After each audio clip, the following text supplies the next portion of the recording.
Lovely.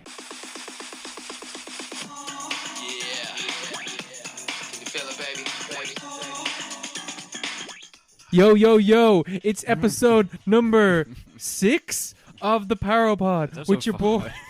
Episode 5? No, it's episode 6. What's episode 5? It's episode 6. No, that's the wrong number. That last episode. It's episode 6 of the Paropod with your boy Marky Mark and his funky bunch, Sweaty Mark Thompson. Yes. Here we go. Here we are. Yes. Man, I'm sweating after doing that. Yeah, that was intense. That was. You should have seen the moves he was doing. I wish there was just like a visual podcast. Oh man, that's when we get the Patreon money. Yeah. We start doing streams. Yeah.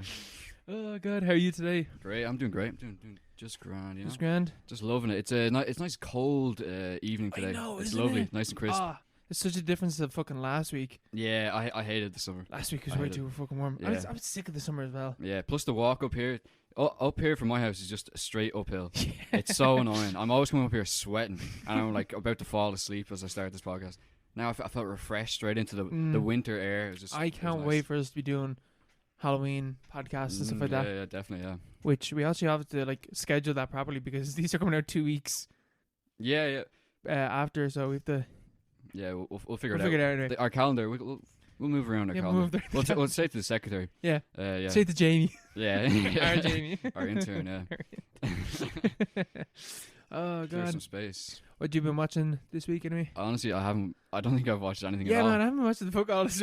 I don't know why. It's like this week is like flowing past for some reason. It did fucking fly. Like I know that I was away in Westport, but like it fucking flew by. Yeah, I don't know what happened. Because there was that whole lockdown thing, and then Yeah, gotta get out. Did you get out for before that? I was in the goose. I didn't realize me and Orla were in like a cocoon. I didn't. I was like in a complete bubble. I didn't realize there was any sort of lockdown happening. And Was it? I went to the goose that night, and people were ordering like 5 eggs. Yeah. And I was like, "What's happening?" So, yeah, we close at midnight. I was like, "What?" You know. So that's not great, but what can you do? What can you do? Yeah. You still got the podcast. Still got the pod, you know. Still got the pod. Editing away. Yeah, Jesus. Yeah. We actually got a question on editing. Yeah, it's half a question. Half a question. We're gonna make it into a question. Yeah. All right. So so the film recommendation. Got to redo this because the last time the wine got ahead of us. Yeah, the wine was way ahead. Absolutely fucking gargled. We got lapped. I actually forgot. I wasn't even sure. You said it to me before the podcast as well. I wasn't even sure if I did do the recommendation. Yeah, I had no idea. I woke up in a cold sweat. I was like, "Oh shit!" Did he? Like, what am I supposed to watch? So the film recommendation for next week is Perfect Blue. It is an anime, thus making next week's episode the own Anime Power Hour. Very exciting stuff. Anime themed podcast next week. Oh man, I'm literally just gonna watch a bunch of anime, and then we'll come in sailors, one of those Girl Scouts, the Sailor Moon costumes. Yeah. I'll be wearing Watch House. I'll be dressing up as Luffy from One Piece. It's gonna be a good time. Same. Anyway, this film is on YouTube for free. It's about 88 minutes, I think is the exact runtime for it. Content warning for this film. There's a scene in this film where an actor is portraying a rape scene, and then later on in the film, there's an attempted rape scene, an attempted rape. So content warning for that. If you don't want to watch it, don't worry. This is probably like one of the most like talked about anime films of all time. Wait, what's it called? Perfect Blue. Perfect Blue. Oh, yeah. One of my favorite films. Fucking class. Yeah, very influential film. It influenced Darren Aronofsky quite a bit. He replicated a couple of shots from it in his Black Swan and Requiem for a Dream. The ass scene. No. I wish. Trigger warning. But yeah, so that's what we're going to talk about next week. Mm-hmm. Yeah, very good film. So yeah. Yeah. So have you watched something now? I mean, yeah, I don't know which one. I don't want to talk about Twilight yet because it's the last one. I think we might hold off on that for a bit. Hold off on Twilight? Yeah. Yeah, sure. Talk about what else I've been watching. I've been watching The Office. The Office. Which one? Oh, well, both. actually, both kind of. So when I was away in Westport, me and Isabel were watching the US Office because that's what she's watching at the moment. I was watching bits of that, and then I was like, I'm gonna watch the UK Office and see, because I know that you don't really like the US Office. So basic. It is pretty basic, but I think it's not on the level of like awkward humor that you get in like It's Always Sunny.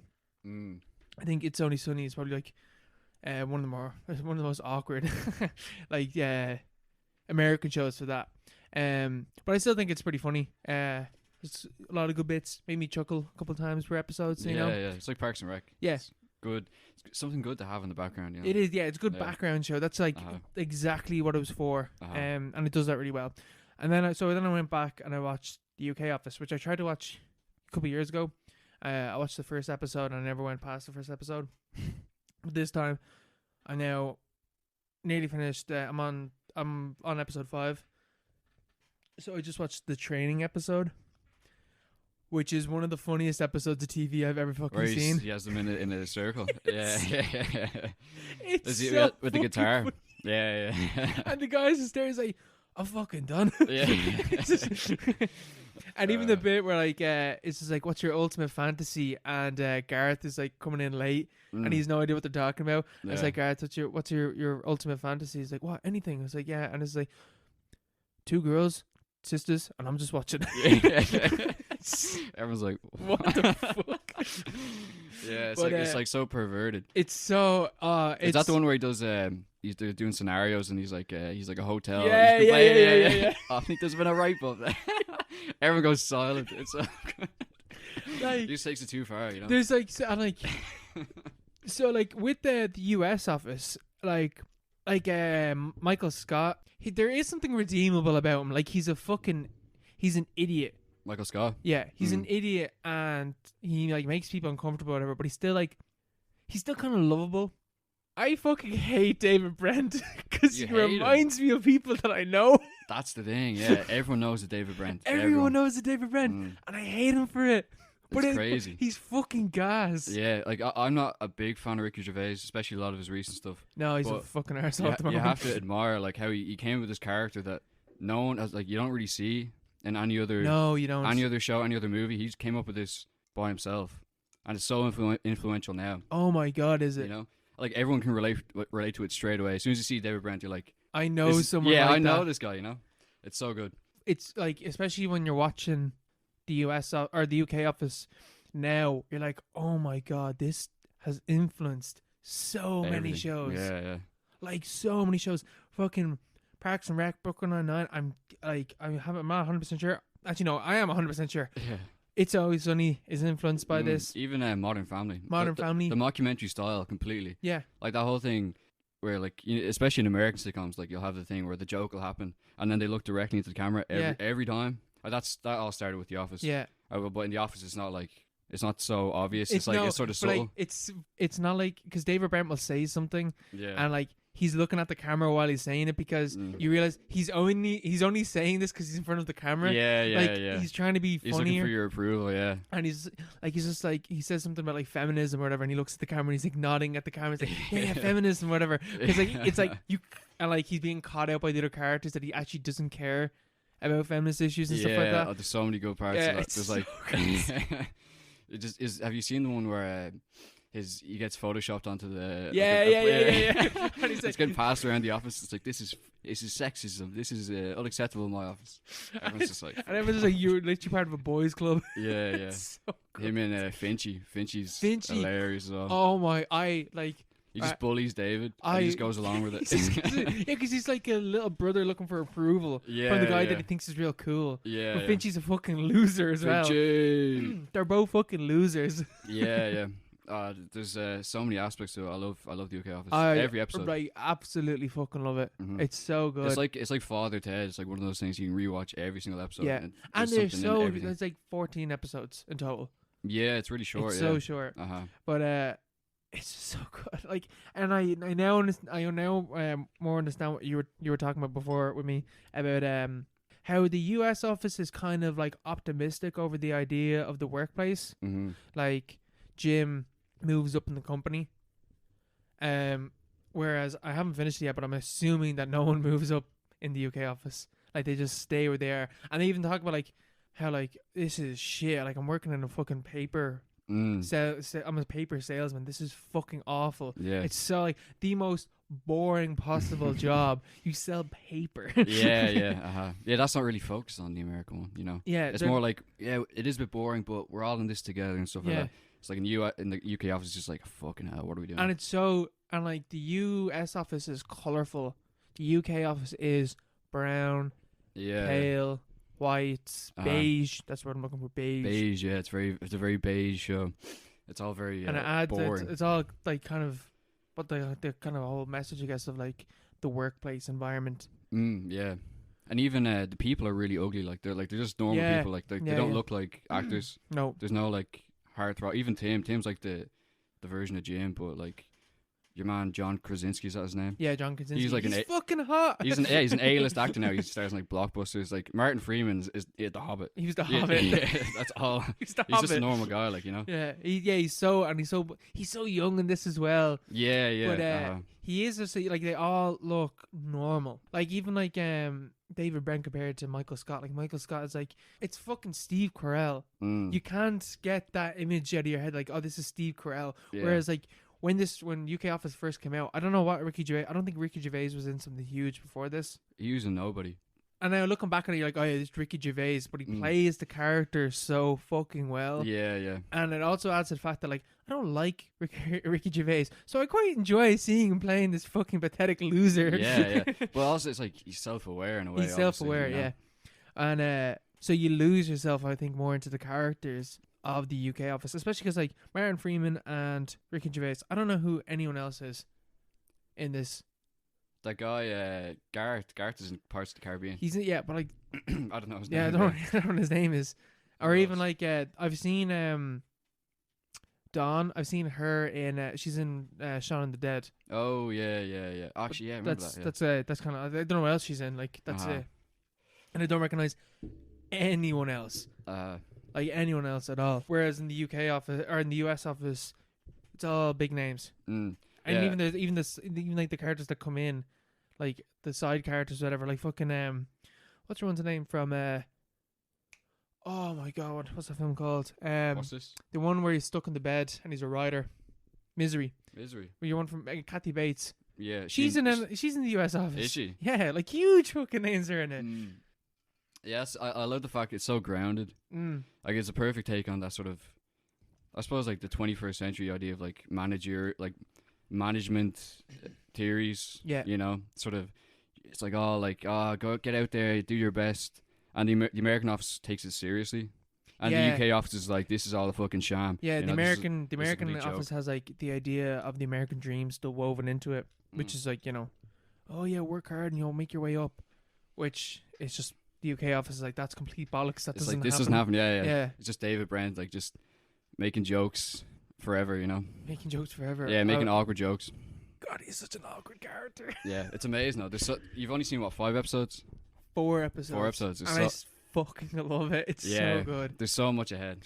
I know. Yeah. I can't wait for because like when you look at like I like looking at the IMDb page and I check on like what the ratings are, and like. I think the training one is easily the best one I've seen so far. But that's not the highest rated episode of all of them, so I can't wait. Yeah, I love it. There's one in season 2 that's rated higher. Season 2, yeah. Season 2 is really good as well. It's one of the things where like even the ending's like sort of ties everything up. Yeah. Not to spoil it, but it sort of ties everything up in like a nice little bow. But it's still hilarious. It's still as good as anything, because it was made over the space of like 2 years, so it wasn't like it went on and they're like, oh, Ricky, make more of these. They're like they get good ratings and stuff like that. It was more like he did it because he could, and he could have gone on further, but he didn't because he did everything he wanted to do. Yeah, wow. That's what I love about UK shows. They don't last long. Yeah, they just finish episodes. Up, yeah. Even fucking like Irish shows like Love Hate. How many seasons? 5, 6? 5, yeah. 5 and 6 episodes, 7 episodes, 8 episodes. Yeah. Like it's not huge to get you. They're gonna do another one of them. They were, yeah. But apparently it was too close to real life. Oh, really? Like with the gangland stuff. Yeah. I can imagine. It sort of seems like. Was that kind of the point though? Yeah, that sort of seems like you take advantage of that, you know? Yeah. Because it's like a commentary and that stuff. RTE, man, they won't let you get away with anything. Yeah, true, yeah. Actually, you were talking about how The Office was shot over like 2 years. Did you know? Did you know that Lord of the Rings was all 3 films were shot in the same Same go. same go. All 3. All 3. So a year and a half they just shot like all the excuse me, the green screen obviously wasn't done, but all the acting and all was just shot. It took a year and a half of continuously shooting. How did they get the backing for that? Like, I have no idea. because Peter Jackson hadn't done anything before that, had he?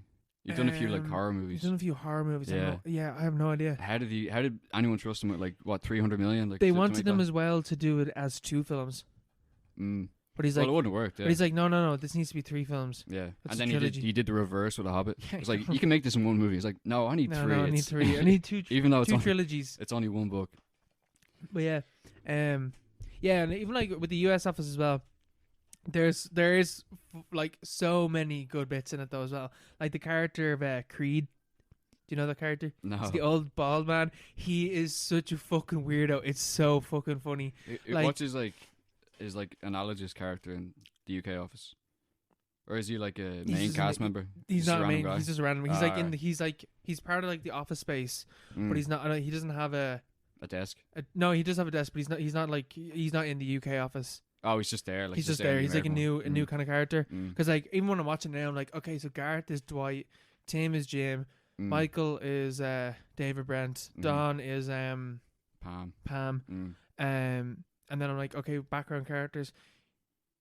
In the UK office, there isn't really background characters. Like they're kind of in it, but they're not really. The in guy it. with the soul patch. That's Kevin. And the Yeah.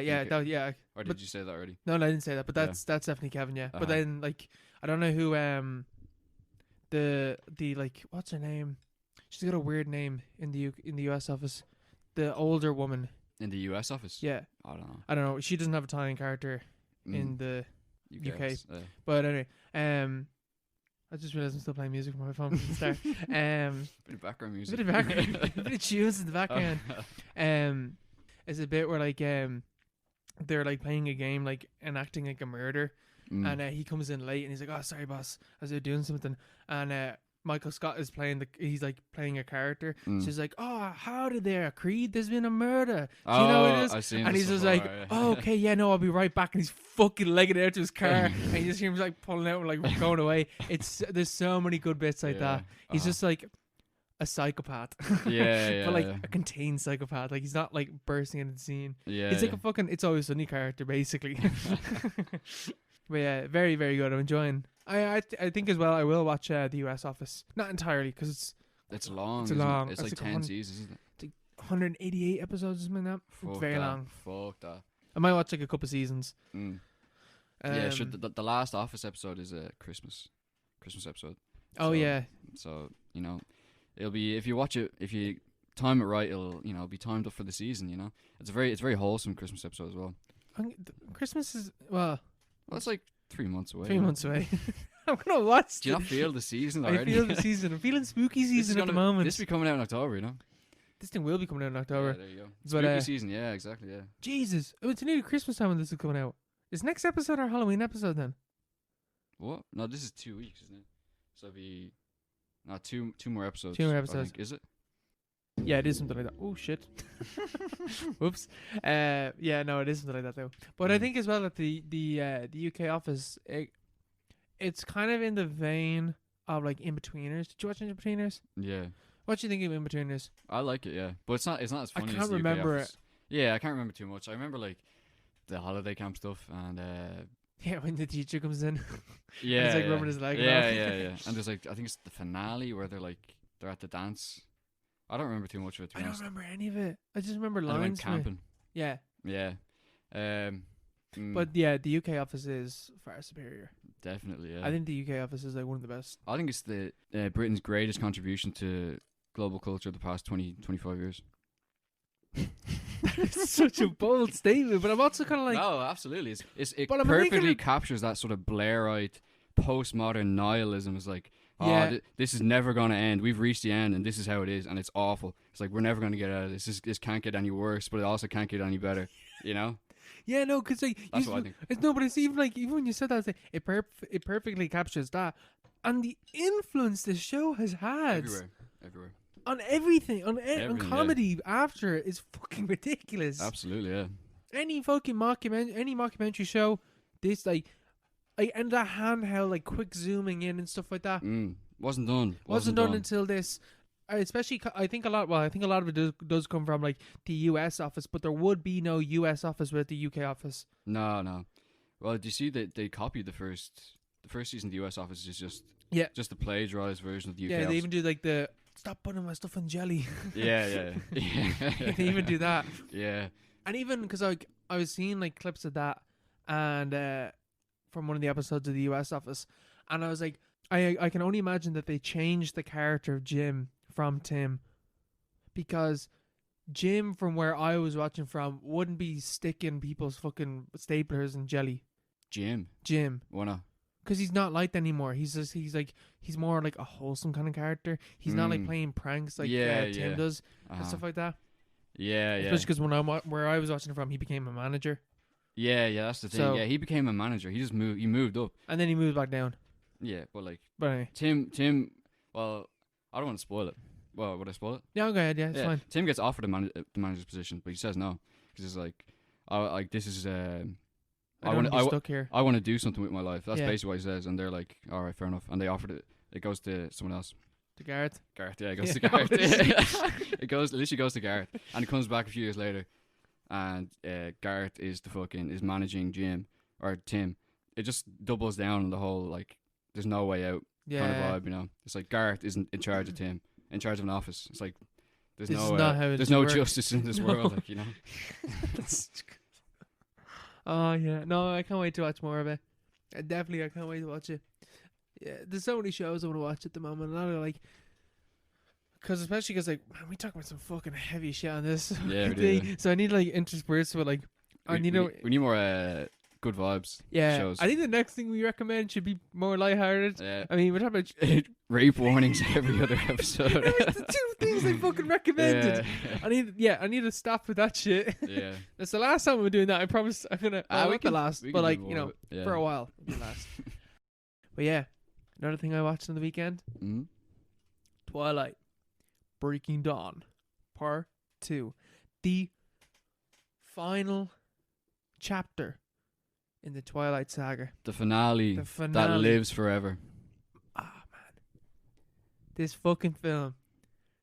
I think this is this is gonna be the episode now where people are listening to this and they're like, "Fuck off, Ahon." This is the episode where people listening in and they get to the end of the episode and put down their headphones and they're like, "The world has just changed. Things are completely. The world will never be the same." No, after this fucking expose on this fucking on this film. This is a retrospective. We're righting the wrongs of the last decade. Where this film was ignored. This entire saga was completely ignored.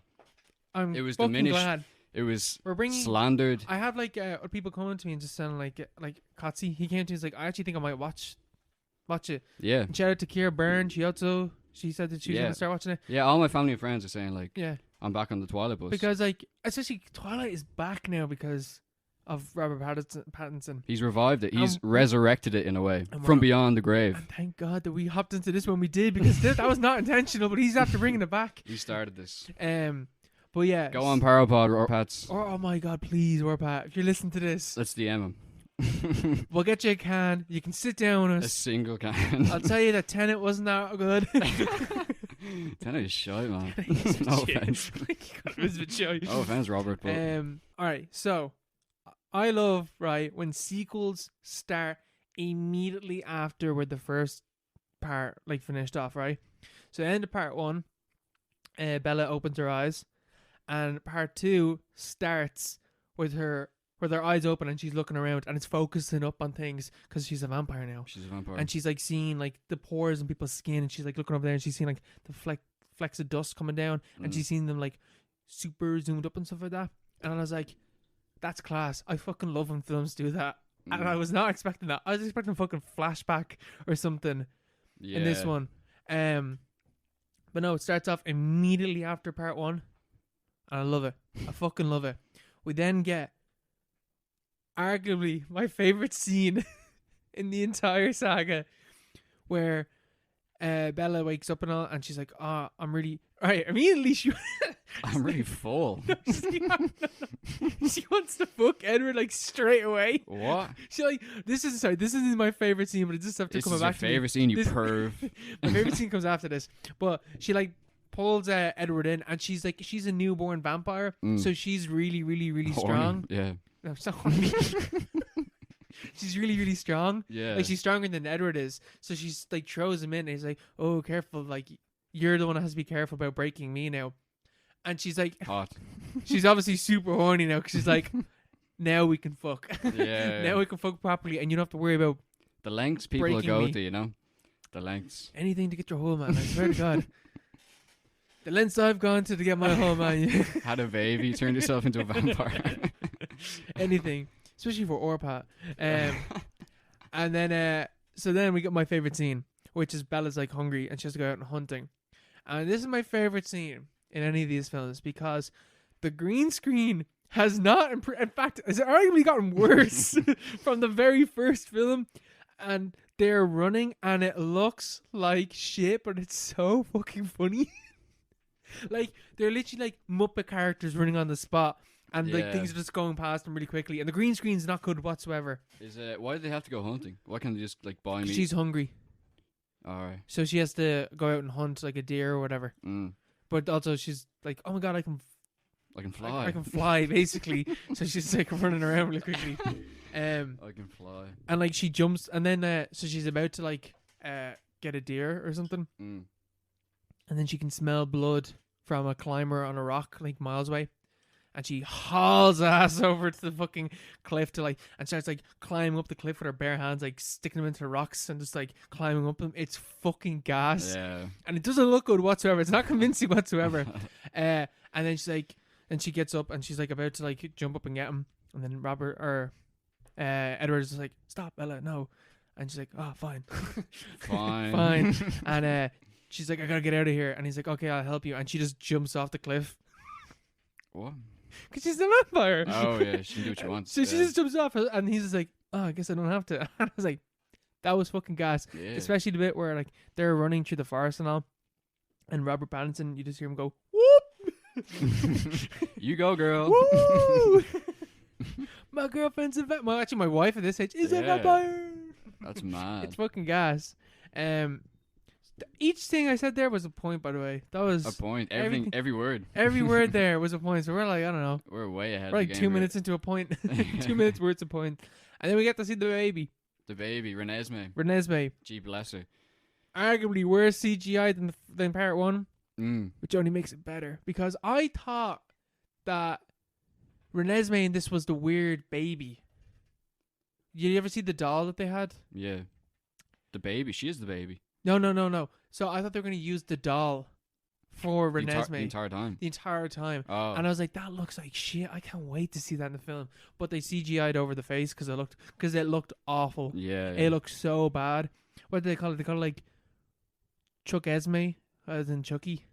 What? That's what they called it They on call the set. They call On it. the set, Chuck Esme. Oh yeah. Even the people on the set couldn't come up with a decent No. name for this thing, this beast. This Abomination. It looked so bad. So they CGI'd over the face, Yeah. and it looks so bad.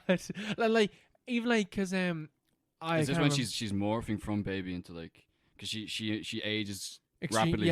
yeah.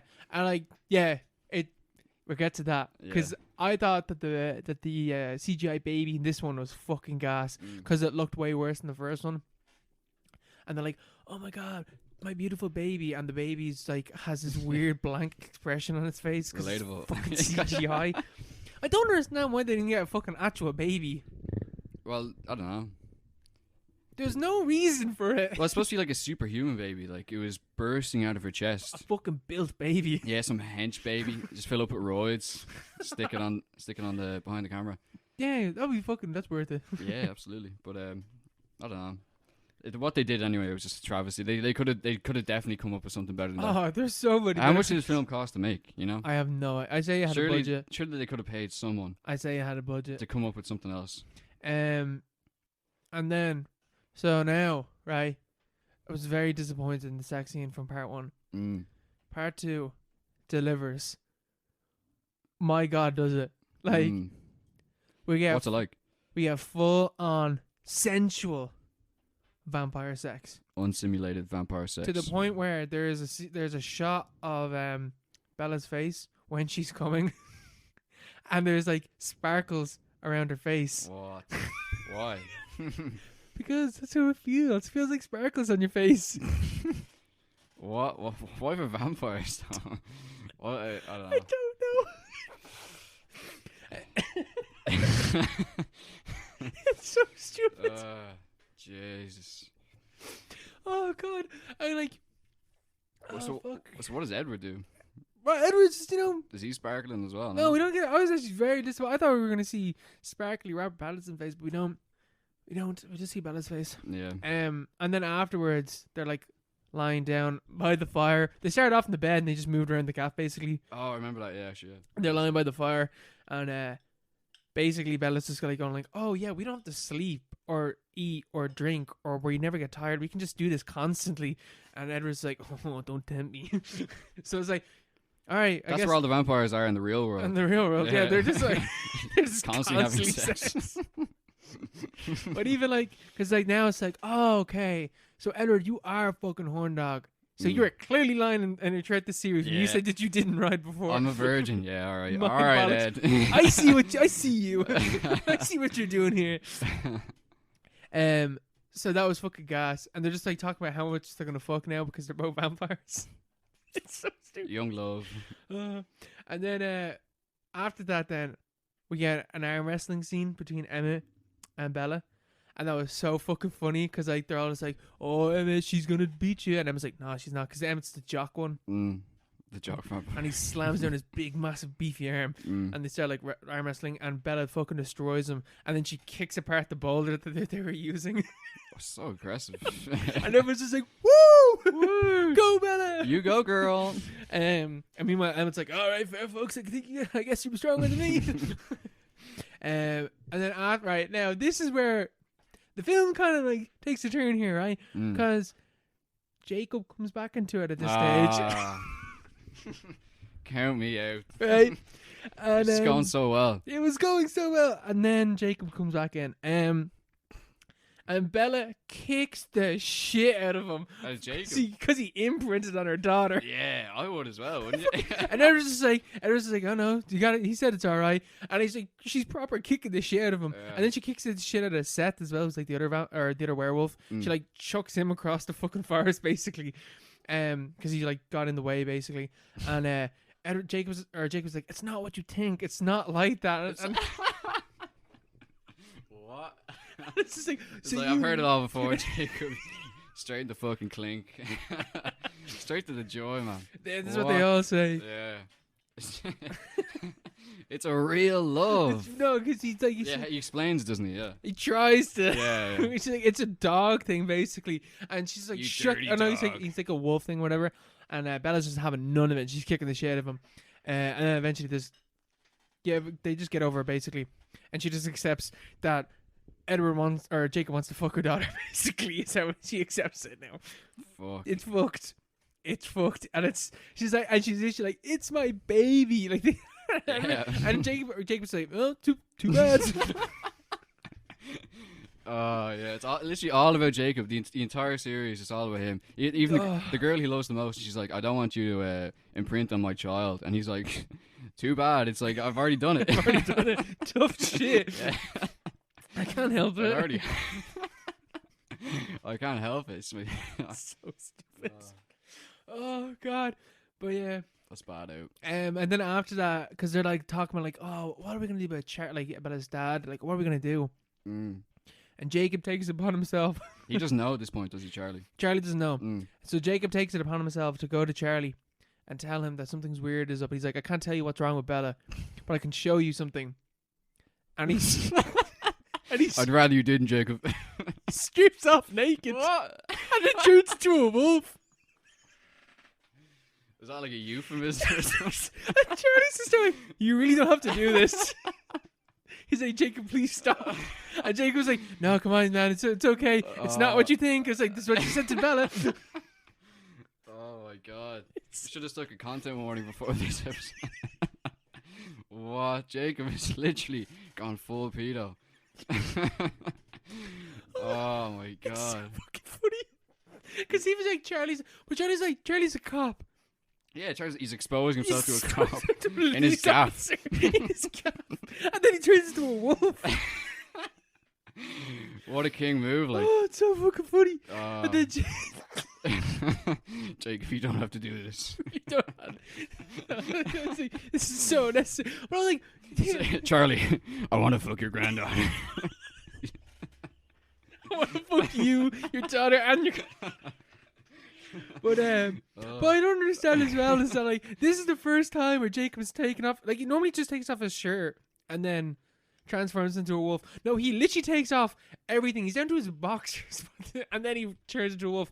That's the first time you've done that. So unnecessary. That was definitely calculated. Yeah. They knew what they're doing. Oh, that's definitely a crime. Oh, it was so fucking funny. I was pissed myself watching it. And then after that, then so he brings Charlie back to the gaff, basically, and rides him. No, brings him back to the gaff. Scene. And then Charlie and Bella are just like, oh yeah, shit. And he's just like, oh, because when Charlie's coming, Bella has to when Charlie's going to the house. Oh Jesus Christ! When Charlie's going to the house. And all the Cullens know they're like trying to teach Bella how to act around humans now, which I thought was cool because they're like, "Oh, don't breathe in because you'll smell the blood." They're like, "Sit up straight," or no, slouch a bit because she's like she's basically a corpse, so she's sitting up straight all the time. All right. And it's like, "Oh, slouch a bit," and don't forget to blink, and don't move too quickly because they're like, "Oh, sit in the chair over there," and she goes boom and sits in the chair, and then like, "Oh shit," you have to like properly be aware of how you're moving. So I thought that was pretty cool. Yeah, that's pretty cool. Yeah. And then they have the scene together or whatever. Now The what? then they have the Charlie and Bella have a chat. Yeah, yeah. And it's like, okay, yeah, fine, whatever. As long as you're happy. I'm a I'm a vampire.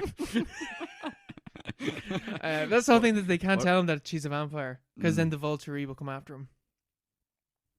Oh yeah. I don't know how they'd find out, but they. Oh wait, they don't tell. They don't tell Charlie that Bella is a vampire. Oh, okay. Yeah. But Charlie knows that Jake was a werewolf. So they're basically just like,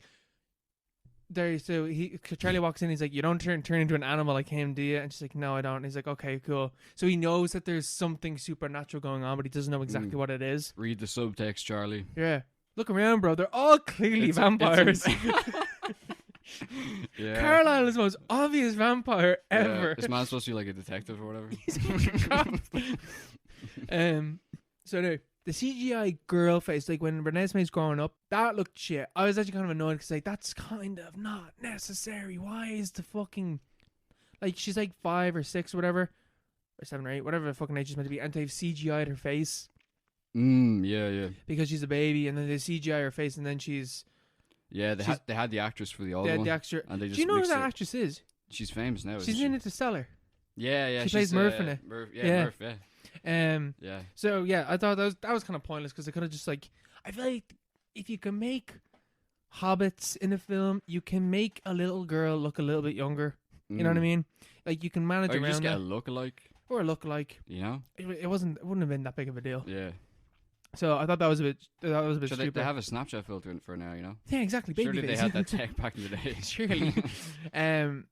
Now this is one of my favorite bits in any of these films, right?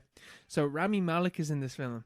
Oh, is he? He is. He's a vampire. He plays a vampire. Because now at this stage they're like, oh shit, the Volturi are coming to kill Renesmee because they found out about her and they think that she's an immortal child. Mm-hmm. An immortal child is when a child's turned into a vampire. And when children are vampires and they have temper tantrums or whatever, destroys entire villages. So they're not allowed whatsoever because it's too much of a liability. Mm-hmm. So the Volturi kill immortal children if they ever appear. Mm-hmm. And so they find out that Renesmee's a thing. They're coming basically to get them. Like Charlie, they're coming. And the Cullens are like, oh shit, we need to get a squad together basically. They need to get all the boys out. They basically just get all the boys in. They go around to like parts of the world to get people to come over or vampires to come over to witness Renesmee so that they can show that Renesmee isn't an immortal child, because her power is basically she like touches your face and she tells you everything about her or some shit like that. I don't understand how it works, but anyway. Yeah. Whatever the fuck it is. So then they go to India, I think, or somewhere. I don't think they say where they go to, but anyway, Rami Malek is there. And Rami Malek is waterbending. What? He's like... It's a crossover. Rami Malek is the Avatar. He's Aang. Aang comes into it at Aang, the end. You wouldn't believe it. You wouldn't believe it. This film has the Avatar in it. He's there because he's like with the water like this. Yeah. I'm doing a hand gesture with for the people at home. And he's like controlling the water and like holding up like a wall. Yeah. And then he pulls it back down. And then what sort of power is that? He can control the elements. As a vampire. What does that have to do with vampirism? No idea. He's just gifted. He can just do that. Yeah. And then when he's talking to Renesmee, I'm not a vampire at all. just a random guy. Like. Just a fucking airbender. Yeah. Just never addressed. And then he's just like, he's like talking to Renesmee and he starts earthbending. It's just so unnecessary. I don't mind that. Yeah, don't mind that. Just be earthbending. And I was like, oh my god, this is so cool. We're gonna get like lots of different vampires. And then immediately these two Amazonian women come in, and I was like, oh fuck this. Amazonians, Amazonian vampires, like tribes. People, yeah. Like, right, yeah. It's bleak. What do they do? Are they like wearing like togas and stuff? Or oh yeah, yeah. They're kind of like basically wearing like leaf skirts, near enough. Okay. And one of their powers is that she can make you see things that aren't really there. All right. Which I don't know what there might be some subtext there to something racist. I don't know. I wouldn't be surprised. Yeah, it's bizarre how these things like you look back and things that you never get away with now. But this is what 8 years ago. This is released 2012. It's just like 2013 maybe. 2013 or 2012 maybe. Like I think 13. Oh no, maybe it is 12 because the first film came out 2007. Then so then we get the Irish vampires. The Irish vampires. Yeah, that's literally what they talk like. Really? What are the names? Paddy, Siobhan, and Kira. Something like that. I remember Siobhan from it's the books. something like that. And they're wearing paddy caps. And then they got those fucking like vests, pints in hand, and they're ginger. And I was like, "Fuck this!" I am so sick of seeing this stereotype. What's their power like? They don't have any. Just on the points. 45 pints in an hour. They can just drink a bunch, I guess. And they're really pale. Yeah. So I was like, "Oh, that's shy. I'm not a fan of that." It's good to have representation out there, though. You know? Yeah, thanks very much. Good to see the lads out see there. the boys out. Yeah. There's actually a fucking gas scene as well later on in the film when they're like sitting around a campfire. And they're all talking about like their war stories because they're like, getting ready to potentially fight the Volturi. And one of them is just like, "Oh, I fought in every Irish or every American war that there ever was." And Jacob says the name of some war, which was the war against Custer. Oh yeah. And the vampire goes like, "Oh, I was this close to getting to biting Custer, but then the Indians got him." And he looks at Jacob, and then Jacob looks away, and I was like, "Wow." What? You just called Native Americans an Indian to a Native American.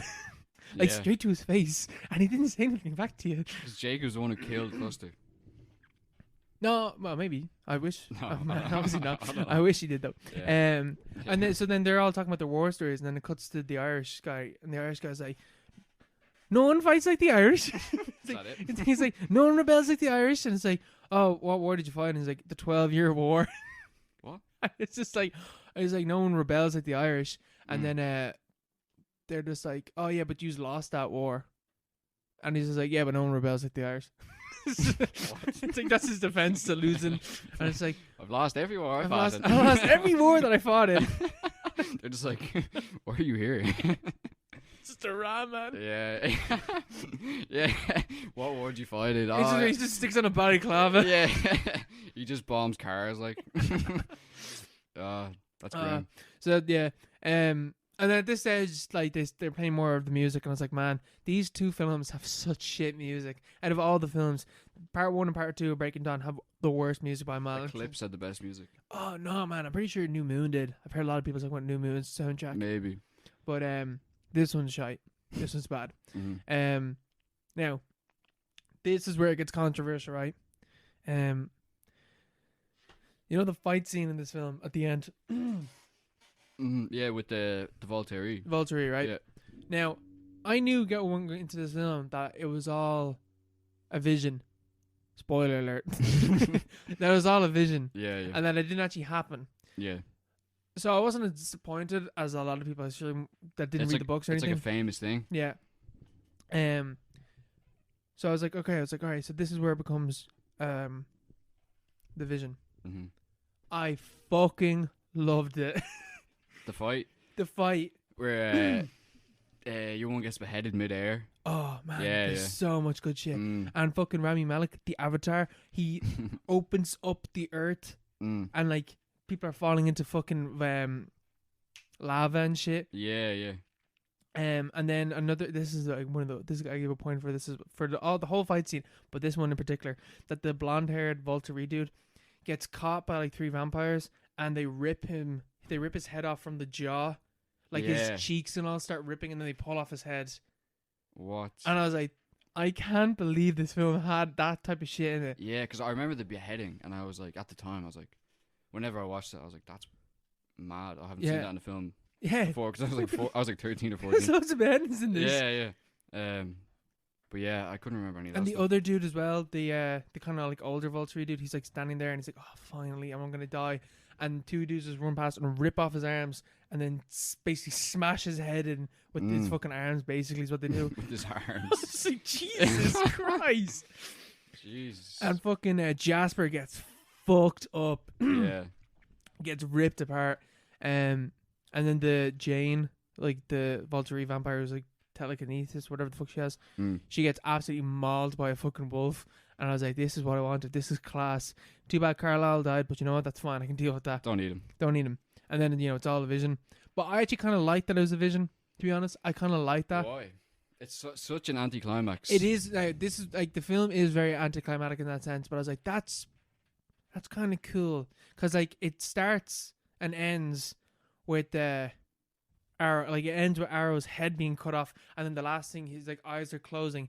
And it's just, like, Bella and Jacob is like turning around to fucking knock the shit out of some vampire behind him, and then Bella's coming in with the torch, and then it just like cuts and it's like Arrow like blinks or whatever, Yeah. and he sees like So he Alice in knows front of him. he knows he'll die. So he's like, oh fuck that, I'm he's not like- doing that. He's like, actually, you know what? Nah. He's like, nah, you know what? I'm alright, chief, I'm okay. Yeah. And even because like the blonde haired Volturi was like, no, come on, let's do it. And I was just like, imagine the Arrow just walks over and is like, no, bro, you get fucked up. You don't want to do that. Yeah. He's just like, they literally have the Avatar. Like, they'll fuck us up. Just leave him, man. Just leave him. Man. You don't even know what happens to you. You don't know what happens to him. Me, I get fucked up. He gets fucked up. We all get fucked up. It's not. We only take out a couple of them, and they're not even the important characters. Is the point of it though that they lose basically? Yeah, they lose because they walk away then. And this is right. No, but like I mean, like in the fight situation, the Volturi lose. Oh yeah, they lose. So what? Why? Or I suppose yeah. But like, why did the Cullens back down then? Why did the Cullens back down? Yeah. Because the Cullens They don't want to fight. Or they don't want to fight I suppose. to begin with because they're like, we don't want to lose anyone. Yeah. And they lose like because like if they did fight, Jasper dies, Carlisle dies, Seth and the girl Wolf, she dies. Renesmee has to run away, and it's basically a shit time for everyone. Yeah. But I was like, oh man, I do kind of wish that it did happen because it would have been Yeah. fucking cool. But I enjoyed the scene a lot, even because I knew that it wasn't real, It was fake. so Yeah. it's fine. But it is very anticlimactic, and the actual ending, like how they solve it, because the whole thing is like Arrow's like, oh, we don't know what Renesmee is. We never had this before. And then Alice Alice is like gone for the whole film, and she comes back. And she shows Arrow the vision, and she's like, no. And these 2 fucking South American people come walking in, and it's like, oh yeah, no, he's just like Renesmee. One of them is just like half vampire, half human. Oh. And it's like, that's how they I solve it. remember it. Yeah. And I was like, wow, that is an awful fucking ending. Yeah. Surely there's something you could have done differently. Yeah. Surely, couldn't they not brought him out first or whatever? I don't know. Yeah. Why not? Yeah. I don't, yeah. It was Send me like, we have a surprise for you Yeah. before you kill us over here. contestant number 4. Yeah. But I remember it's all coming back now. I was like, that's kind of shy. I'm not a fan of that.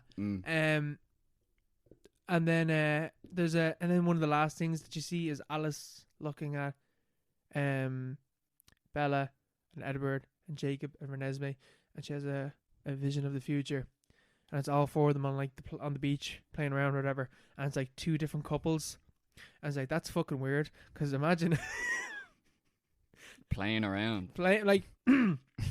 Imagine your mom and your dad knowing a dude, and then you grow up and you're in a relationship with that dude, and you go on a double date with your mom and your dad. Yeah, basically your uncle. Like, yeah, it's a bit grim. It's a bit that's fucking grim. Dire. And Renesmee has no agency in this. That's the thing, isn't it? Is that worth bringing up? She can't. She's like a kid at this stage. Jacob just assumes that he's gonna fuck her when he gets older. Like, well, like he's kind of just like and Alice. He actually kind of assuming that. And Alice, I suppose Alice sort of. She sees the future of it. She sees that it will happen, but at the same time, what do we think of Renesmee? She's literally being groomed. Yeah, she's being groomed from birth. I think though that the idea of imprinting, what it's meant to be in that situation, is that Jake was basically Renesmee's dog. Yeah, is what it's meant to be. Oh, okay, yeah. You get that vibe, but at the same time, you do kind of get that vibe when he's a dog, when he's a wolf. Yeah, you get that vibe a lot because she's petting him and she's like move or whatever, and he moves or whatever. Yeah. But that's it could just be his kink, you know. That's what he likes. That's what he's into. Jesus. But yeah, the whole like Jacob Renesmee thing, like it's just they shouldn't have done it. They should have just left it. They should not have done it. It shouldn't have been written. You it's know? An awful idea. There's no need to put that in there. It's an awful idea. But all right. So time to rank this film, right? So as you can probably tell, I'm pretty positive about this film. I enjoyed this film quite a bit. And here's the points, right? So starting off 3 points, same as the first film. 1 point starts off because the film immediately starts off with the ending of part 1. So part 1, part 2, they can like go straight into each other, and I enjoy that a lot. So that's a +1, 4 points. Awful CGI 5. Awful CGI baby 5 points. The Bella hunting scene 6 points. The vampire sex scene 7 points. The arm wrestling scene 8 points. Jacob stripping off in front of Charlie 9 points. This hasn't happened before. This is the first time. How's that a plus? Because it's fucking gas. It was so funny. I was like, yeah, Charlie, you get it. You get it, man. You get it, man. You're a fucking hot dad. I do the same thing. All right. Then we get the CGI girl face, -1 point. So we're at 8. However, Rami Malek's in this film. So we're back up at 9 points. 9 points. Amazonian vampires, the Irish vampires, the awful music, they're all -1 point. So we're down to 6. However, Irish vampires, how's that minus? Because I was just like, this is just a shit stereotype, and I hate this. I'm sick of seeing this. And the people that played them aren't even fucking Irish, so fuck That's you. That's the worst part. So then the arrow, the fight scene, in total, and the Valtteri getting his fucking jaw ripped open. They're both +1s, so the film's back up at 8. Right? Now, the actual ending is a -1, unfortunately. Because I didn't like it. And the whole Renesmee thing and Jacob thing. Well, how does it end? So I'm talking about when the character comes in to like save the day. The way that it actually ends is Edward and Bella are sitting in their field, and Bella's superpower basically is that she has a force field, but she like removes the force field from herself, so Edward can now read her mind, and he sees that she's loved him ever since she laid eyes on him. And it's like, oh, so that's how they ended it. That's nice. Nice ending. But you know, the whole Jacob and Renesmee thing, a -1. So this film is a 6 out of 5. Oh, this is the best one. Was not expecting that whatsoever. So this is 6 hot Charlie dads out of 5. There we go. Nice. 6, yeah. 6 out of 5. 6 dad bods out of 5, man. It was fucking possible. 6 dilfs out of 5. 6 dilfs out of 5. Man, I wish I was Jacob in that scene. Take me, Charlie. Take me, Charlie. Put me in the handcuffs. I don't know. I can't remember how it goes, but good shit, man. Good shit. I remember it's a lot better than the first part. Oh my god, is it the first? Man, this is the worst one is followed by the best one. Amazing. Do you want to go for a break?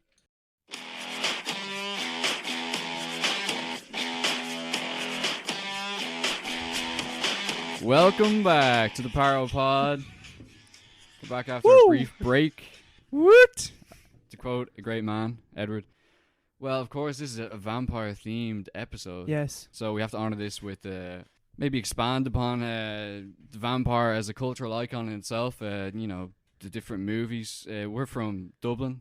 For any people that don't know, if someone's listening from Maybe those Americans don't know. our listeners in Texas, Illinois, and just down the road from here, actually, Bram Stoker was born. Bram Stoker, the guy who wrote Dracula. Also, another great vampire writer, Sheridan Le Fanu, was born in Kildare Street, I think.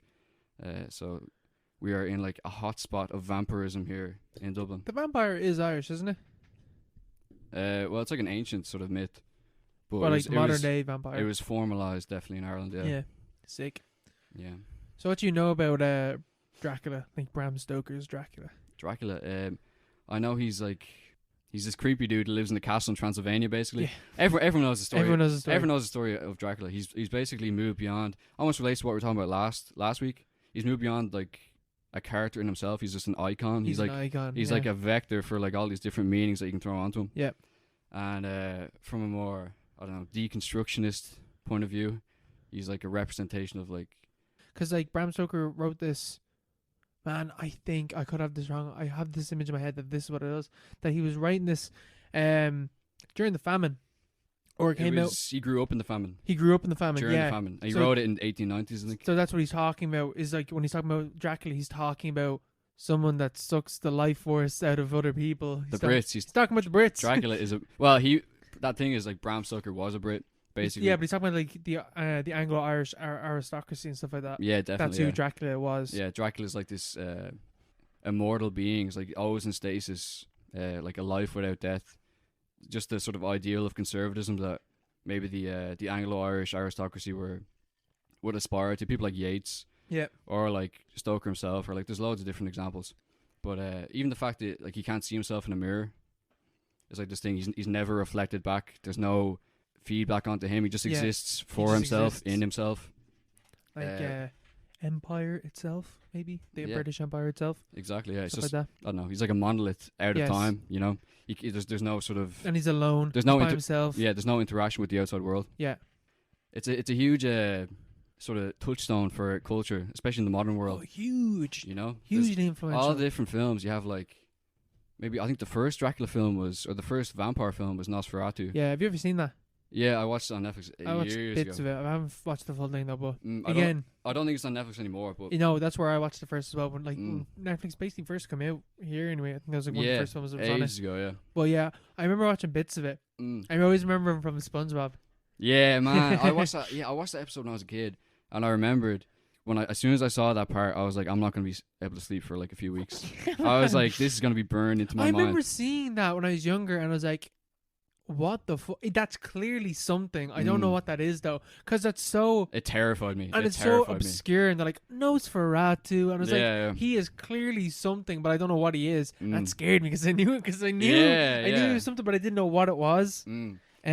Yeah, Nosferatu is fucking class. It's fucking boring film. It is boring, but like there's no sound. It's black and white, but apparently it's a very influential film in terms of how it's shot and stuff like that. And like Nosferatu is scary. Yeah, of course. Even now he's still scary. Yeah, sure. We remember we watched the new or the most recent Nosferatu. Oh yeah, I was about to say Werner Herzog. Yeah, I don't remember it at all. That's because it's shite. Yeah, it wasn't shite according to its proponents or whatever, but. We watched it and it was just very, very long and had this weird like sort of Diddy music in the background. I don't remember that film at all. Yeah, it takes forever to get going. But it has your man Klaus Kinski as Nosferatu. He's doing with the weird face, isn't he? Yeah, he's in like Fitzcarraldo and all that stuff. But Nosferatu was like a rip-off of Dracula. Yeah. And they were actually sued for plagiarism, I think. Oh, really? By the Stoker family. Because like it's just Dracula, but like ripped German. off. Yeah, German Dracula. Yeah, your man Max Schreck, I think, is the name of the guy who did Nosferatu. But so it starts there, and then you have obviously, what's his name? Bela Lugosi. Is he the first main Dracula? No idea. It's one of those like the Hammer horror sort of. Yeah. The old gallery of monsters, like with the Wolfman. Is that Dracula. the one that like is the like red costume? The one that's like taking the piss out of by The Simpsons. No, that's the Gary Oldman Dracula. Oh, okay. That's Dracula 2000, I think. Keanu Reeves is in that. Really? Yeah, Francis Ford Coppola actually directed that in like What? I need to watch this movie. 1990 or something. That's pretty recent, yeah. But yeah, they have like Bela Lugosi, I think his name is, and then you have Christopher Lee. There's a Dracula as well. Yeah. And there's a whole different like lineage of great actors that did Dracula that are iconic in themselves, but also to add like a new like dimension to the character. Mm-hmm. And sort of you reach into like the 80s, past the Hammer horror era, which is sort of like contained within the genre conventions of the 19th century. You get into the 80s, you have stuff like you get into like almost a parody area. Yeah, you do. Where Dracula's like too famous, but also like too universal that like any sort of attempt at the character. He's it's not just scary anymore because you know what he is. You know like what he's gonna look like. There's no fear of the unknown anymore because he's such an icon. Yeah, definitely. Like you have stuff like, did you ever see Dracula Dead and Loving It? No. It's like a Mel Brooks movie. You know Mel Brooks? Yeah. Yeah, it's like, you know Leslie Nielsen, I think his name is. Yeah. He's Dracula in that, but it's basically like it's just a piss take. It's a really bad piss take on Dracula. It's not that funny, but I thought it was great when I was a kid, and it's just like making fun of Dracula in like a sort of Mel Brooks way. But it's sort of sets the scene for the parodies that come later, like stuff like Vampire Suck, which relates directly back to our Twilight theme. Vampire Suck is not great, to be honest. No, it's not. But I think it's funny in its own way, you know. It's more along the lines of like it's interesting as like part of the lineage of like Twilight. Yeah, of Twilight. In the canon of Twilight, also in the canon of Dracula itself. Yeah. Like you have all, you know, going back to the iconic manifestations of the character, then you get to Vampire Suck, which is just basically within the lineage of a like epic movie and like scary movies. And you got What We Do in the Shadows. Yeah, exactly. Which is fantastic. I love that film. And even like Nosferatu vampire is basically in that. What's his name? Ed or something they call him or something like that. Like I can't remember what they call him, but like Stuart. His name's Stuart. That's what they call him. And like he's like he's like the old vampire, but even in that film, like Nosferatu, it's like that's a piss take film. He's fucking scary. Yeah. He's actually fucking scary. Like the other vampires aren't scary. Like you got Vlad the Impaler in the movie. What We Do in the Shadows. Yeah, he's basically Vlad the Impaler, and they got like two other ones, whatever. But the Nosferatu one is genuine. Like even in the film, it's not a scary film whatsoever. But he's fucking scary. Yeah. Like I think vampires are still fucking scary. Oh yeah, absolutely. And they can still be done really well. Like in that film. Like man, imagine they did like do like another new updated Nosferatu. That'd be fucking good. The guy did the Lighthouse is gonna do a new Nosferatu. Yes. Yeah, that's gonna be fucking good. There's gonna be his next project after The Witch, but then he did the Lighthouse first. Yeah, him and his brother wrote that, I'm pretty sure, so that's why. But then you have stuff like Van Helsing. Do you ever see Van Helsing? No, but I remember seeing. I don't know what it is though. Yeah. Yeah. Great movie. Really bad, but like another movie I loved when I was a kid. It's just so cheesy, and it's about like because the main character in the book Dracula is Van Helsing, obviously. Yeah. Or what's his name? There's another. I can't remember. I can't remember his name either. Yeah, but Van Helsing is the guy who kills Dracula. Basically, he's like he's the vampire hunter. Yeah, and he's always been the vampire hunter now because of that. So that's like a really cheesy version of Dracula, but it includes a werewolf as well. Yeah. So like, there's sort of this whole universe of monsters that he can just go around in. Yeah, they're just like rotating around. It's like but he's the main one, you know. Van Helsing. No, Dracula. Yeah, Dracula's just. He's the center point of this entire universe. This whole gothic sort of thing. Yeah, which is weird because Frankenstein is part of that as well, but Frankenstein came out before that. Although the Frankenstein monster from the films is completely different from the book. The book, yeah. Completely different. Yeah, I think Dracula in its like modern manifestation sort of retains the same sort of vibe. Whereas Frankenstein is like, it's more into like the romantic tradition, isn't it? It's way more, he's like, it's like the whole idea of like Satan falling from earth or falling from heaven and like all that stuff is all tied into it's way and he can talk, like he's really articulate, he's and a philosopher and he's fucking smart, and he's like, and he's really fast, and he's agile, and he's strong, and he's like a hunter. He's a fucking I wish they did a fucking new version, or maybe they already have, but they should do like a proper version of Frankenstein like that. Yeah, but it's terrifying. The book scary. The book is way more like I wouldn't say political, but it's more like philosophical. Way more you'd ever imagine it would be. Like the modern Prometheus, even that whole thing. Yeah. Like Prometheus is such like a massive touchstone in itself, you know. Prometheus is in fucking everything. Yeah, like even the movie Prometheus, you have the modern Prometheus, Frankenstein. Marx talks about Prometheus, not to get political, but Prometheus was like one of Marx's great heroes. But because it's such a relatable thing. It's like bringing knowledge down to the people. Yeah. Sort of defying God. Defying God, bringing the fire, which was the knowledge to the people, and going against the gods and being punished for it, which is in the lighthouse as well. Go back to that. Yeah, actually, yeah. So, yeah, no, I'd love to see a new Frankenstein like that, because that'd be fucking cool if they could do it properly. But like, I feel like that'd be a very, very long film if they did that. I think Wolfman was always my favorite though. Like, my personal favorite. Remember that modern one that came out in like 2010 with Benicio del Toro? Yeah. I can't really remember that. I love vampire werewolf transformations. Yeah. Like American Werewolf in London. Yeah, that's a great movie. Great. Yeah, no. Is Wolfman your favorite out of those? Out of the theater there. Yeah. You see, they tried to reboot that whole Universal horror thing. Yeah. And it went very badly. What did it start with? What was it? Was it Dracula? Dracula Untold was the first entry. Yeah. I haven't seen it, but I can imagine it looked. And the Mummy as well. It looked terrible. The new Mummy film. Man, actually, the Mummy is so overlooked as well. I love the Mummy. The Brendan Fraser ones. Yeah, they were one of my favorite. Like, remember? Oh no, you weren't there. We were in like when we were in Canada. We were like me and the girls and Neil were out, and it was like we went to one of these bars that like they handed out gin tonic for $3 inside. We went in, they got our like whatever drink we had, and like there's no one there, but they had like a massive screen playing the Mummy 1. I was just like emo dep. It was great. that bit with the bug going into your man. Yeah. That's iconic. That's fucked. That's like awful. Do you know the part where like he loses glasses and then the mummy takes his eyes? Yeah. That killed me. That killed me when I was a kid. Man, I need to rewatch the Mummy. The Mummy's fucked. Yeah, but apparently the Tom Cruise one is fucked in a different way. It's just shit, yeah. The Mummy's fucking cool as well. I'd say there's a lot.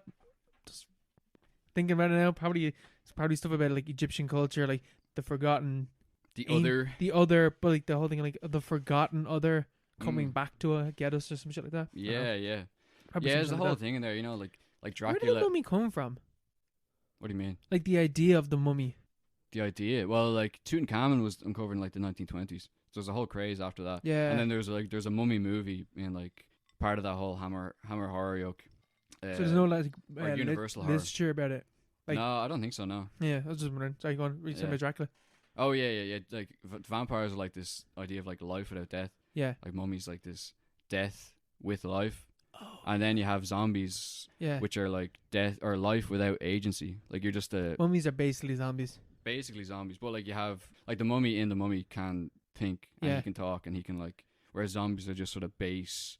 They're more primal. Yeah, they're just the monkey brain sort of acting out, you know. Yeah. There's a like on even like these like monsters and stuff like that having meaning that changes. Like Dracula changes, like what he's meant to be changes. I really like Can't Be Dracula. That's what I like. I'm all about the Can't Be Dracula. Which one?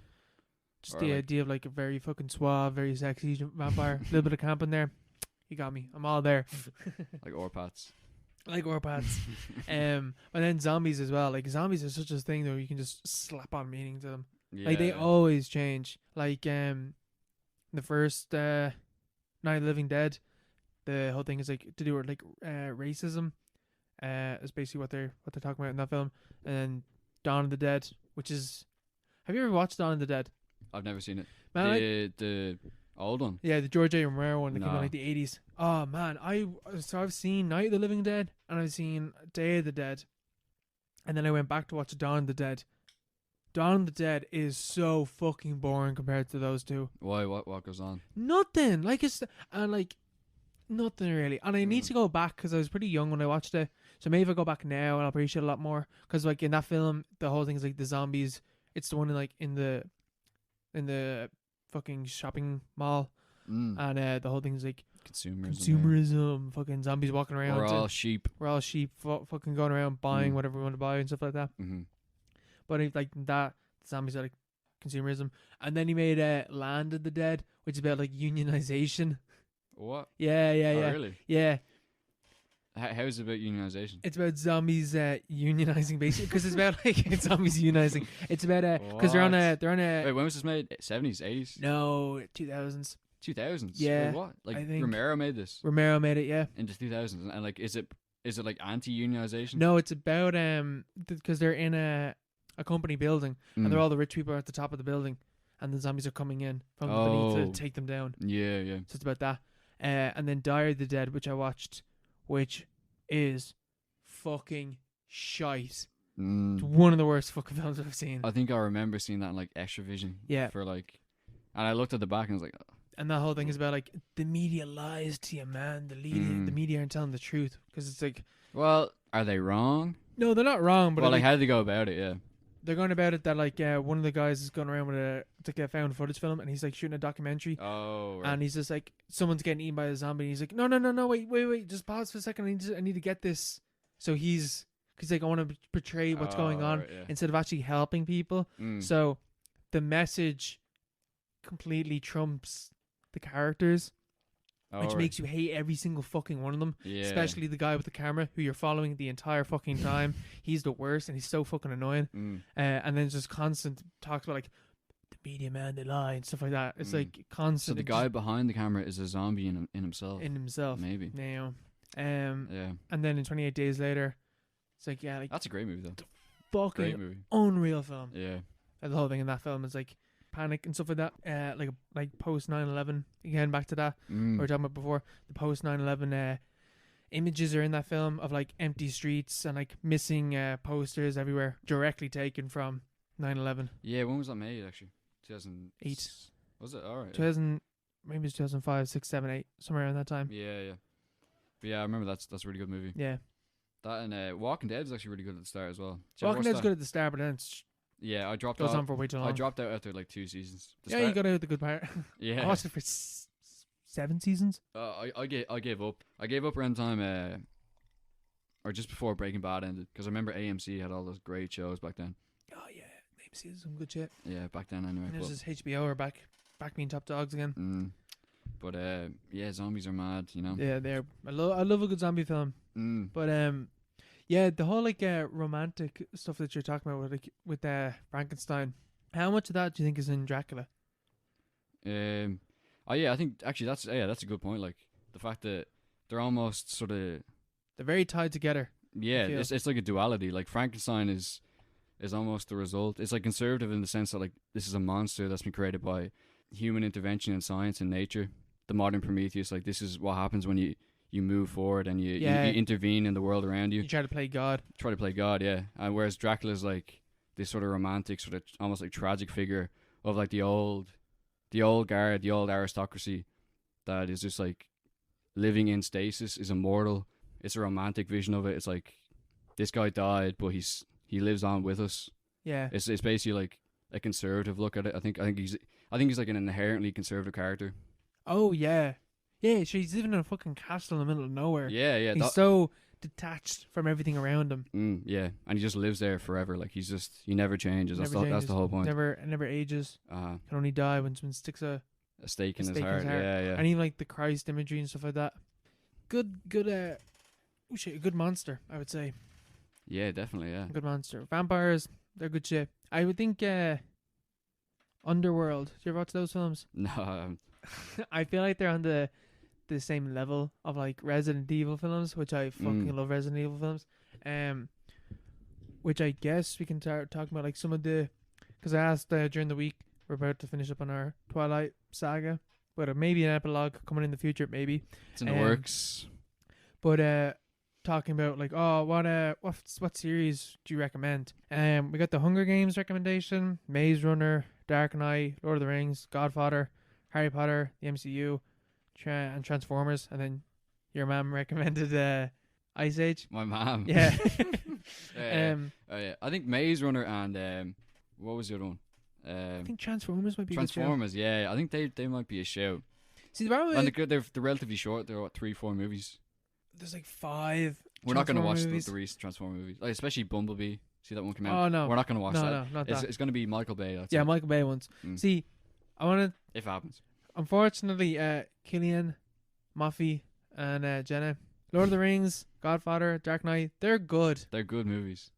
So, you know, I'm not doing that. I'm sorry. I'm not doing that. Because they're good movies. I want to talk about, like, a certain level of shite is needed in these. And I feel like Maze Runner might provide that. We could talk about them in like individual form, you know. Yeah, yeah. Oh, yeah. I'll just watch them anyway. I don't want to do a series on them. I just want to watch them and talk about them.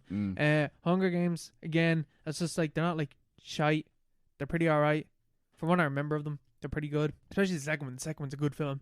Yeah, the second one's really good. MCU, that's too long. I'm sorry, Killian. That's way too fucking long. We will literally be here for like 2 years doing that. We'll be cancelled twice over before we get through that, you know. That's way too long. And then Harry Potter, I just don't feel like I want to watch those films. Because again, they're like they're pretty good. Like they're pretty good again. Like we could sit here all day talking about how Order of the Phoenix is shite, but like there's only so much you can say about it. We can sit here all day and talk about how good Prisoner, the first 4 films are. Harry Potter, Chamber of Secrets, Prisoner of Azkaban, Goblet of Fire. We'd have to deal with J.K. Rowling though at the same time, you know. Yeah. And that would be bad for everyone, our careers. Everyone. I don't want to talk about fuck her. Anyway, yeah, fuck her. That would be bad. I'm not promoting. I've heard people saying like, "Oh, yeah, I'm gonna watch the Twilight films." I don't want anyone telling me, "Oh yeah, I started watching the Harry Potter films because of you." Because fuck you, J.K. Rowling. It's not gonna make any difference. Like I know, but still. This billionaire, we're taking on you, J.K. We're taking on you, J.K. So yeah, either potentially Transformers or Maze Runner. Only thing is that Transformers is great. I mean, Transformers 1 is amazing. The first one's good, and the last half of the third one, because they're the ones I've seen Dark the first of the Moon. 3. Dark of the Moon. The second half of that. Revenge of the Fallen is maybe one of the worst movies I've ever seen. Oh yeah, I don't know. That's the problem. Yeah. And they're 2.5 hours. Yeah, they're really long. They're really long. I remember watching it. It came out 2009. I remember watching it in the cinema, and the part where the truck has balls. Yeah. Came in, and I was like, or no, the part where they have like the Hispanic. The 2 Mexican. The stereotypes, and I was like, this doesn't seem really fair. And I was like 10 years old. It's so racist. Oh, God. Yeah. See, that's the problem as well. So if we're talking about these films, we need to then talk about like how Megan Fox was sexualized by Michael Bay. No, yeah. We could supplement it with a little bit of what you call it. What was that movie called? Where she's a succubus. Oh, incubus. Jennifer's Body. I do really want to watch that film. Apparently that's a good movie. Apparently it is. Yeah. I think I might want to watch that at some stage. But yeah, I haven't fully decided. Might take a break for like a week. 2 weeks maybe before I do some research on some good some like shite but good some Twilight level. We could do zombies series. We could move on to monsters, you know. Yeah, that's a good strategy. I wouldn't mind watching some fucking monster movies coming up to Halloween, you know. Yeah, exactly. Yeah, or you do the Halloween series even. Oh yeah, Halloween 1, Halloween 2, Halloween 3, then end it there maybe. No, we gotta do it with the remakes. Well, yeah, we could. Yeah, we could do it all one episode though. Because they're all basically one fucking film. Because especially the third one is so different. But it's a good movie though. I remember sitting in my grandparents' house years ago, watching something on TV, and it was around Halloween time, and I was watching something on TV, and I had no idea what it was. And then years later, I found out that it was Halloween 3, and I was like, "What? How? It makes no sense." It's about the Irish. Yeah, I was like, "What the?" It's about like. It's something about TVs or something like that. I can't remember what the fuck it was. It's like Videodrome, but with leprechauns. Yeah. I was like, what the fuck? Anyway, yeah. We might do something like that. Yeah, we could. In the Halloween series. That will definitely feature. I guarantee it within the next month anyway. Oh, Halloween, yeah. Halloween 3 especially.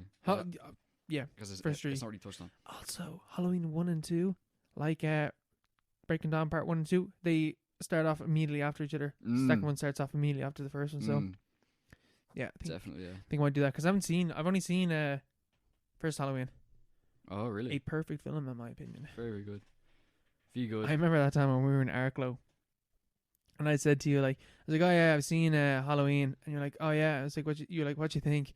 And I was like, oh, that was alright, and you fucking snapped. Did I? You fucking snapped. I've always loved Halloween. No, you didn't get it. I don't know. Yeah. Maybe. I've always loved it. I thought that was an amazing movie. I always go see it in Lighthouse whenever it's on. It's an amazing film. Mm-hmm. But yeah, do you want to move on to some listener questions? Yeah, let's mosey on down to the listener questions. Yeah, if you have any questions, you have any feedback for us, whatever, abuse, support, comments, recommendations. You Let can us know that you're listening. absolutely. Yeah. You can get to us on Insta at ParoPod, which I assume most of you follow. On Twitter at Paro_pod.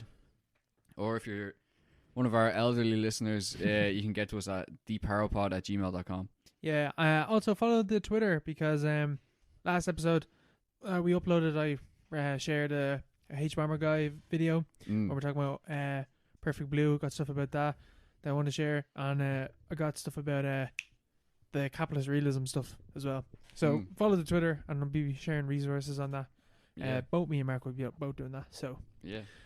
so this first question comes in from Lil Shaolin, The good man himself, Connor Scully, Scully. friend of the podcast. I don't know. I've not even met Connor.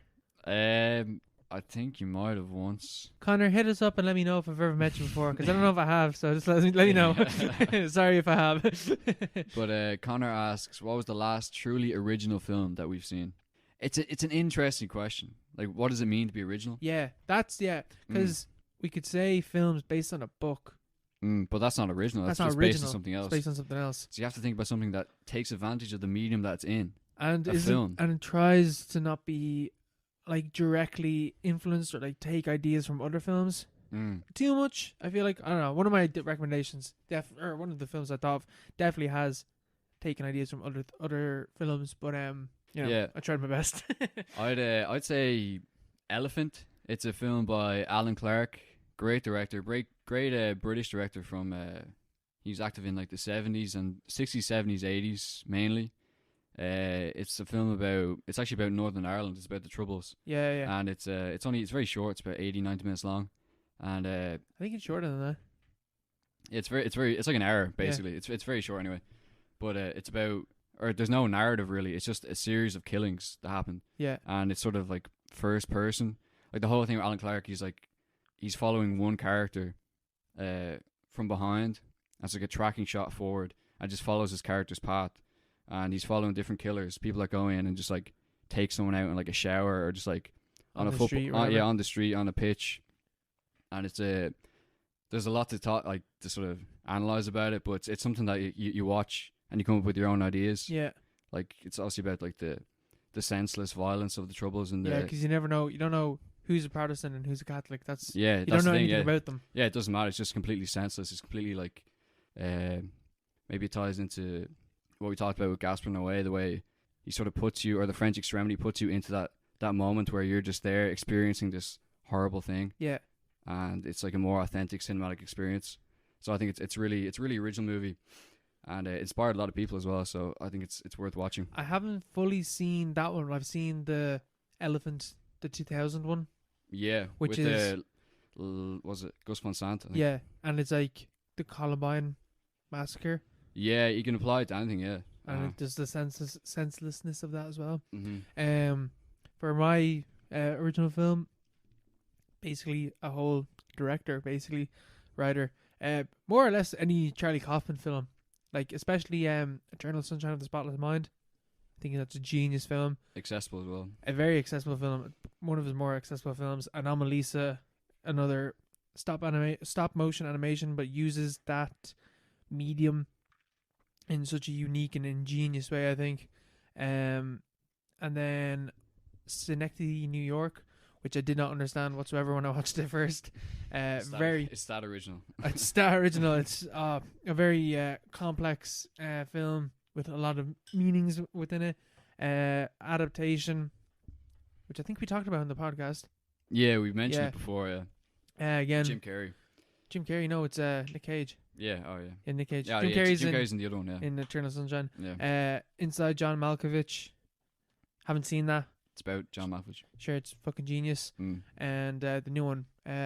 I'm thinking of ending things. I haven't seen that either, but it's great. Good watch. Yeah, so more or less any Kaufman film, he is just a fucking madman and has such strange ideas and very original ideas as well. But he talks about things like, it's original stuff within the medium of film, especially Anomalisa. I think Anomalisa is like one of the greatest animated films of all time, and it's a very complex film that you understand with a second viewing more so than the first. Because it was like, I was literally watching it for 20 minutes. I was like, and then I was like watching it for like 10 minutes. 15 minutes into the film before I copped something about the film. I don't want to spoil it for anyone who hasn't seen it. Have you seen it? I haven't seen it now. Okay, I'm not going to spoil it. But I was like, oh, shit. And then I realized something that was going on. And I was like, oh, shit. What was going on? Yeah, no, right. Spoiler. Fast forward like 15 seconds. Every character has the same face and same voice as opposed to the main character. Because he sees everything. Everyone is the same. It's his border life. So, yeah, very, very cool. But yeah, and your recommendation? There's another one. I would go with, this follows on from Alan Clark as well. A film called Gummo, 1997, directed by Harmony Korine. Young fella directed it, very much inspired by Elephant and stuff like that. Sort of like a cinematic verite style. Gummo is genius. Genius movie. It's like a series of vignettes that like the contrast between them, like there's like a loose narrative involved, but it's more about the stories that you see contained within the 10-15 minutes that they take place. Yeah. And it's very much similar to Elephant in the fact that like it's like a thing that you take as a whole, even though it exists in different parts. Yeah, there's no narrative reader again. Yeah, this is like a very loose narrative. It's pretty original. It's very scandalous at the time. Oh yeah. But and it is a pretty fucked up movie. But and the new Kojak film, his short film, is directly inspired by Gummo. Kojak? Yeah. Like the singer, like? Yeah, the rapper, yeah. Oh, really? He made a short film. It's like an Irish version of Gummo. Oh, shit, yeah. I haven't seen it, though. I've always thought that, like, you could That's what I've heard. You could literally do, like, a version of Gummo in, like, the flats or something, you know? Yeah, you can do Gummo anywhere. Yeah. And it's so low budget as well. Yeah, and there's, like, a mythical element involved as well. It's a really interesting movie that I think people should watch if they're looking for a bit something outside the box, you know? Out there. Uh-huh. And then for me, I would say Under the Skin. The 2010 film, recommended it last 2 episodes ago for creepy films from Aaron's question. Again, that's the film where I think that there probably is like things from other films within Under the Skin, which is where I'm like, how original is it? But again, I have never seen a film like Under the Skin. It is incredibly disturbing film. Did I say this film came out in 2010? I think it came out in 2015. That was a mistake. Yeah, it's not that long ago. Yeah, 2015. Scarlett Johansson plays an alien, luring men back to her void, basically. Who directs it again? Glazer or something? Oh, man. I'm not sure. Scottish fella, I think. Yeah, but very, like, what happens to the men when they get there is Goose. fucked. And the sound effect, I remember watching it when we were 2013 film, directed by Jonathan Glazer, yeah. And I remember watching that when we were in Vancouver, and it was pretty whacked when we were watching it. And when there's a sound effect that they use, when it shows what happens to the men, because it just shows them like going into underneath the water, basically, but there's no water. But anyway, and they're just like floating there, and then you see what happens to them, and they use a sound effect like a violin string, and it, like, my body jolted up. It's fucking incredible film. Very, very good film. But yeah, that's a very original film, I would say. Yeah. And for maybe the last one, isn't it? Yeah. I'd say it's a recent film, actually. 2020 film. You don't really see this. The True History of the Kelly Gang. Based on the story of Ned Kelly, which I think most people sort of know anyway. Mad Irish sort of renegade who built like a suit of armour to take on the cops in Victorian Australia. But you have like different versions from like one of the earliest film versions from the literally 1910s, and then you have like Mick Jagger did Ned Kelly, and then Heath Ledger did Ned Kelly. This one's released in 2020, and it's pretty out there. Like the narrative's just completely all over the place. Like it's called The True History of the Kelly Gang, it's actually based on a book, which doesn't really suit this question. Yeah, but it's not really faithful to the book, because it's the narrative is just, it like belies the title. It's not true history at all. It's like it's sort of like an exaggerated, sort of like a fantasized vision of it, but it includes elements of the story, of the true story, that aren't included in different films, like the fact that they rode into battle in full like women's dress, and the whole element of Ned sort of struggling with his place as like replacing his father as like the head of the house, as like sort of toxic masculinity, maybe you could think into it. But yeah, so the last film I saw in the Lighthouse before lockdown, and it's like it holds a place in my heart, and it's quite an original movie. I think it's worth watching anyway. And then for my last recommendation, I would say Ben Wheatley's A Field in England, which has it's about these dudes. It's during the Civil War in England, and these guys will just go AWOL, and they're floating off to basically like a shack in the woods to go drinking, more or less. And they come across a shaman, and he tells them to go like dig for gold within the field in England, and famously has the tent scene. Have you ever heard about the tent scene? Yeah, I watched it. Yeah. One of the most like disturbing scenes in a film I've ever seen, with no violence whatsoever. It's on YouTube if you want to look it up. It doesn't hold. I don't recommend watching it by itself because it doesn't have the same impact when you're watching the film. Yeah, you need to watch it. You need the context of what's going on. It's a hard film to watch though. It's like it's black and white, and you're not sure what's going on at any point. No, it's a very confusing film. You're not really sure what's going on at all. Yeah, but that's what makes it great, like in a way. And Julian, one of the Mighty Boosh dudes, not Noah Fielding, the other fella, Julian, whatever the fuck his name is, he's in it. Actually, I guess I got another recommendation as well. The Kill List, which is also the guy that's in the Kill List is also in this. Oh, right. Ben Wheatley again. That is Ben Wheatley. Yeah. He's mad bastard. Yeah, he's a good director. High Rise also pretty original, but it's based on a book. But there's 6 original films. That was a hard question though, because like, what's the parameters of what an original film is? Yeah. You can almost tie it back into the vampire theme of this episode. Yeah. Why is there the vampirism of modern culture, of modern films? Why is everything so stagnant? Why is everything so it's parasitic? It's like they're sucking capitalist realism. They're sucking on the life force of nostalgia of the past. Everything's based on something else. Everything's reliant on something that's come before. Everything's a fucking remake now, or a sequel, or based on a book or whatever. We live in a vampire era, you know. That's why the land of the lost. The land of the lost. That's why Knives Out got such a huge hype, because that was a proper original film. Like, because that was just a movie script. It wasn't anything else. Yeah, you don't really see anymore. It's like an event when a fully original movie comes out. You know. You got like Tentin and stuff like that, which is like Christopher Nolan films.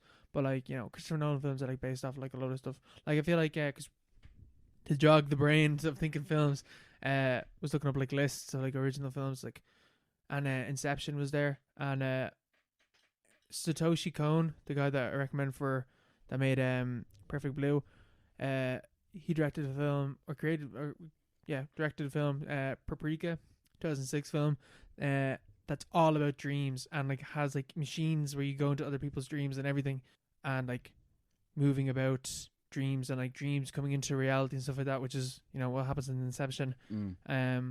Also Eternal Sunshine of the Spotless Mind, stuff about like forgetting people and stuff like that, which is Charlie Kaufman film, like influenced Inception as well. So like even like stuff like I feel like a lot of Christopher Nolan films, well, he does show us a lot of things we haven't seen. They're not original. They're based on things that like you just haven't seen. Yeah. Even Tenet was alright. Tenet was pretty original, but it was a fucking James Bond movie. It was a Bond movie, yeah. I think it was the production designer came out and said like they're inspired by Bond, but they're inspired too much. I think. Oh, way too much. It does look like a Bond movie. It looks and it feels like a Bond movie. Yeah. To its detriment entirely. Yeah. Even like, because I wanted to say like Irreversible, but the whole reverse chronological order comes from Memento, which I guess Memento's probably a very original film. Yeah. The whole which is a Christopher Nolan film. So fair fucks to you, fair Nolan. balls. You had one original. You've been living off that for the past 20 years. But yeah, and then our final question coming in from Isabel, 2-parter, a film or a TV show that everyone hates but you like, and the reverse of that, something that everyone loves but you hate. Do you want to start with that, or like a film or TV show that everyone hates but you love? I'd definitely go with Transformers. Michael Bay. The first one. Yeah, first one's good. First one definitely. Yeah, I think it's charming. It's not a bad movie really. It's just alright. The second one is terrible. The third one isn't that bad either. The fourth one is actually underrated. If you Is think that the about one it, with Grimlock in it? that's the one with Mark Wahlberg. Yeah. Yeah, Is yeah. that with the dinosaur transformer? Yeah, I think so. Yeah, Man, is there 5 of those films? Or there's only 4 of them. I think there's 6. Yeah, I go with Transformers. I think I loved Transformers when I was younger. Do you agree with the criticisms of them though? Of Bay about what like. That they're just like CGI fests and like Shia LaBeouf's Um, parents are super fucking annoying them. Nah, I think his parents are alright. I think I they're think they're in the first one. they're from what I adorable remember. in the first movie. Yeah, they're CGI fest, but like They're popcorn films. they're popcorn movies, and it sort of ties into the next part of what I'm gonna say. Like the one that everyone loves but you hate, MCU. MCU, like people talk about CGI fests. MCU is just like all of it is CGI. Yeah. But like the thing is, there's like they act as if they're better than stuff like Transformers, but they're not. You know, they're not. Like none of them are better than Transformers. Like, they're all basically like Transformers and MCU. I think they're both good movies. They're all pretty enjoyable to watch. Yeah. But people hate Transformers and love MCU for no discernible reason. I don't understand the MCU films are like the best films of all time. I don't get that whatsoever. Who says that? A lot of people think that. Absolute gobbeans. Plebs. Plebs. Like MCU is grand. Like I remember when the first Iron Man came out, I was like so excited. I was like, we went to see it in, like the I first think day. the first phase is pretty good. It's just after that. The first phase isn't even good. Like Most of the films in the first phase are shite. yeah, Thor 1, Captain America 1, they're both shit films. They're unwatchable. They're just terrible movies. Incredible Hulk doesn't even continue on with fucking Yeah. Edward Norton. Yeah, actually, yeah. Sure, is he even part of the phase 1? Incredible Hulk is, yeah. Yeah. But it's a different... Edward yeah. Norton plays the Hulk in that, and then it's Mark Ruffalo after that. It's a different Hulk, yeah. What else in phase 1? Well, you have Iron like Man 1 and 2, Thor, Iron Man 1, 2, and Hulk. That's it. And then Avengers. Avengers. I remember being so excited for Avengers. And then I fucking hate Joss Whedon. yeah, he's a retard, man. He's I an don't idiot. like his films. He's a rubbish writer. He's just like he has one mode. Quips. That's it. Yeah, he's one Scripts. mode, and that's all he does. The thing with Avengers, I went to go. Or Guardians of the Galaxy as well. I'm pretty sure it's the first phase. It is. Yeah. Is it? Yeah. Oh, really? Yeah, that's a good movie. But like Iron Man 1 and Guardians of the Galaxy, they'd be good movies. Avengers, I went to go see it in cinemas. I was so excited for it. I remember reading about it in like 2010. It's like, oh, they're going to bring all these heroes together for like one movie. It's like going to be some amazing event. Went to go see it in the theaters, and I remember just like I was like asleep for the entire thing. I just don't remember anything that happens in the first 3/4 of the movie. No. I then remember the point where the big snake comes out of the Yeah. sky and like crashed into the building. Remember like waking up almost, and I was like, this film is shite. I was 14 years old. I was like, this is the most disappointing cinema experience I've ever had. I think as well that the problem is that Joss Whedon doesn't know how to write characters. Everyone is funny in a Joss Whedon film. Yeah. There's no one serious. Everyone is making quips. Everyone's joking, and it's just shite. There's no stakes. There's no stakes. There's no stake. And it's like a fucking laser in the sky film as well. yeah. They're all the same. It's like, oh, there's a city gonna crash into this other city from space again. I was like, oh, what? Oh, what's gonna happen here? Oh no! Man, I need to rewatch the first Avengers because I've only seen it the one time. And then, man, But Ultron, Age of Ultron is one of the worst movies I've ever seen. It's so that shit. film is shite. There's nothing good about the movie. The trailer was actually amazing. The trailer was amazing. when it With the first came fucking out. Pinocchio music. and all. Yeah. Class. Really good. And then it comes out and it's absolute brown. It's unsalvageable. It's just unwatchable. It's so bad. It's so shit. I hated that as well. That like Age of Ultron as well. That's the one where they have to go off and you go to fucking Arrowhead. What the fuck is his name? Archer. Dude. Oh, Hawkeye. Yeah. Hawkeye. I thought they Arrowhead. Arrowhead. You go to his gaff and he's His just got a gaff. wife and kids out in the middle of nowhere. And I was like, this film. And like, He's just Jason Bourne Oh, because he it's was just in Bourne shite. around the same time. Age of Ultron is shite. I remember watching that a couple of years ago, Mm. the first time, and I was like, this is shite. Absolute brown. And that's like, and phase 2 has Thor: Dark World, was apparently absolute fucking shite as well. Rubbish. Space elves. Um, Missed me with that. Fuck off. Winter Soldier apparently is It's pretty good. good. Really good movie. Yeah, I really haven't good. seen that though. Yeah. What else is in Thor, phase 2? Thor 3 is really good. Thor Ragnarok. Yeah, but that's the third phase. Yeah, a second phase. That's the best Marvel film. It's good, yeah. I don't know if it's the best. I think Iron Man 1 has like a special place Iron in my Man heart. 1 is definitely up there as one of the best ones. But phase 2, what's in phase 2? Doctor Strange, I think is phase 2. Yeah, I've seen that. I never saw that. Yeah, The second Guardians of the Galaxy film, I'm pretty sure, is phase 2. it's not that good. That's it. Then I'm pretty sure. Or Iron Man 3. Oh yeah, Iron Man 2 and Iron Man 3, unwatchable movies. Are they shy? Are they? They're just rubbish. Yeah. Iron Man 2, I remember in I think it was Iron Man 2, because the first one is like so grounded. It was done by your man Jon Favreau, who's like always involved. Like he's continually involved in the MCU. But the first one's like pretty grounded. It's about like weapons dealers and like terrorists and stuff. Mm-hmm. And you always feel like Tony Stark's like under some sort of threat. Like, he gets kidnapped and you're like, oh shit, like what's gonna happen here? In the second one, Is that the one with the dude with the whips?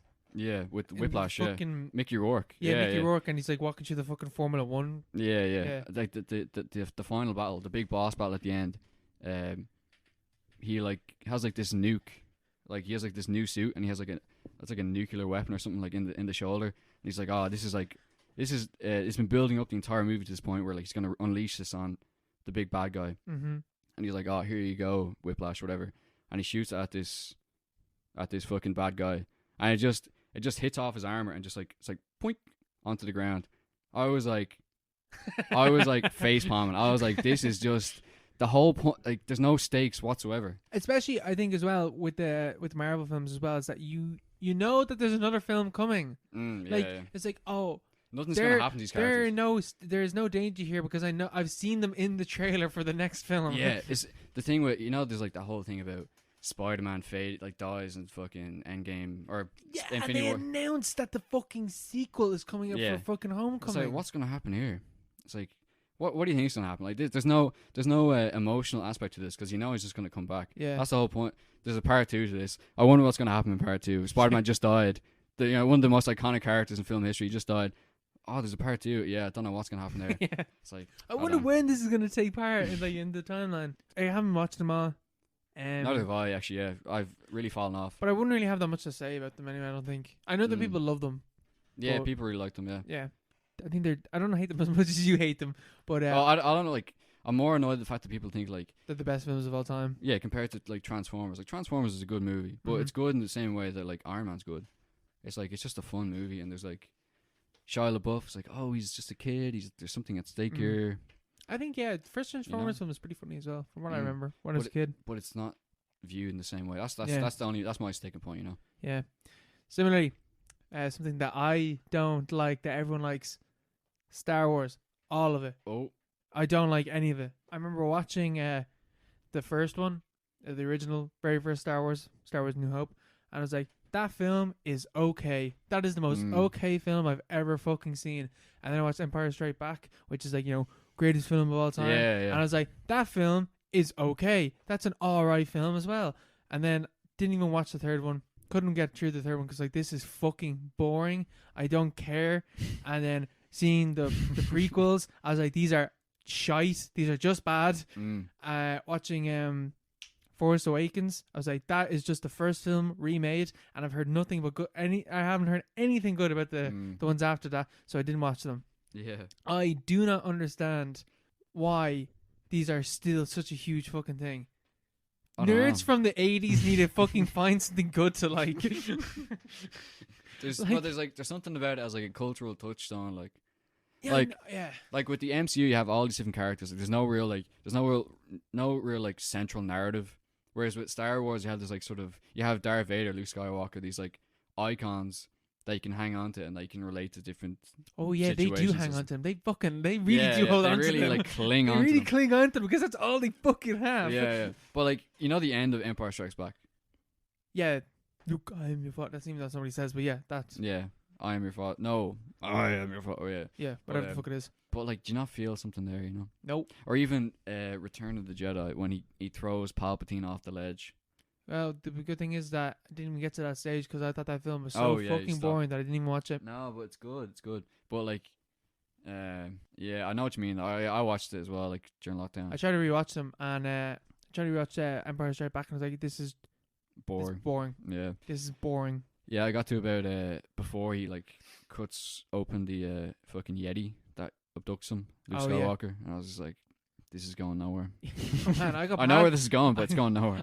I stopped watching when he's like, he's going off to fucking see Yoda, and I just stopped watching from there. I was like, I don't care. I don't care. I loved it as a kid though. That's the thing. People act as if these movies are like cinematic tour de force. Yeah. It's like these are kids movies. These are just fucking standard blockbusters. But I guess back then, I'm sure they were hugely important because there wasn't like sci-fi films like this. Yeah. It's like the highest grossing movie ever. But now, collectively as a society, I think you need to look back at these films and be like, these films are all right. They're not that good. They're only all right. It's like, well, what do you think about like Citizen Kane and stuff like that?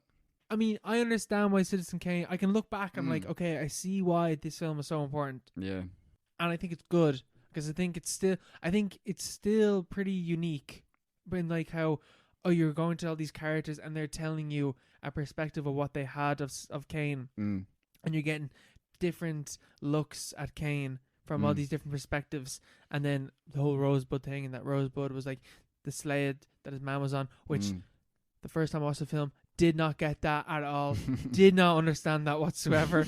That's what Rosebud was. I was like, what the fuck is burning in the fire? What is that? I only got it because like the one in in The Simpsons where they do the parody with Mr. Burns. Oh yeah, he's like Rosebud. I was like, oh yeah, there you go. There you go. That's what it is. But I understand why Citizen Kane is like so important though. I can go, and even still, I can go back and like, there's still interesting things in this film, like the whole the montage where like they're both sitting at the table and they're slowly like not talking to each other. Yeah, that's still pretty well done. I think it's shot really well. Yeah, it is. I don't think anything that's shot in Star Wars is particularly interesting or like imaginative or creative. Yeah, I don't know, because like I do think it's interesting how George Lucas, like, he was part of that whole New Hollywood thing. Like, he knew Spielberg and all he the knew boys. he knew Scorsese and like Coppola and all this stuff. Like, they were all mates. I think Lucas was like tagged on to direct Apocalypse Now at one point. That would have been absolute shite.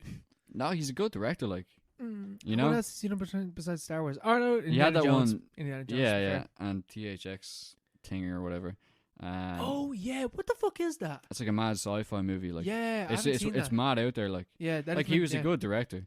Here he was. Like, you know, he was. I don't know what happened, but that's Money the thing. Man. Yeah, he was part of New Hollywood and he basically destroyed it. And like, sold out. Him and Spielberg destroyed independent film, like, completely, like with Jaws and Star Wars. Like, there was no hope for filmmakers after that. Like, you had to cater to a certain producer or a certain studio. Yeah, there was no hope of having like an independent vision for a singular artist. You know, the author is dead after Star Wars and Jaws. I think that's an interesting sort of aspect to it. Yeah, but fuck George Lucas. Yeah. George Lucas can suck it. Yeah.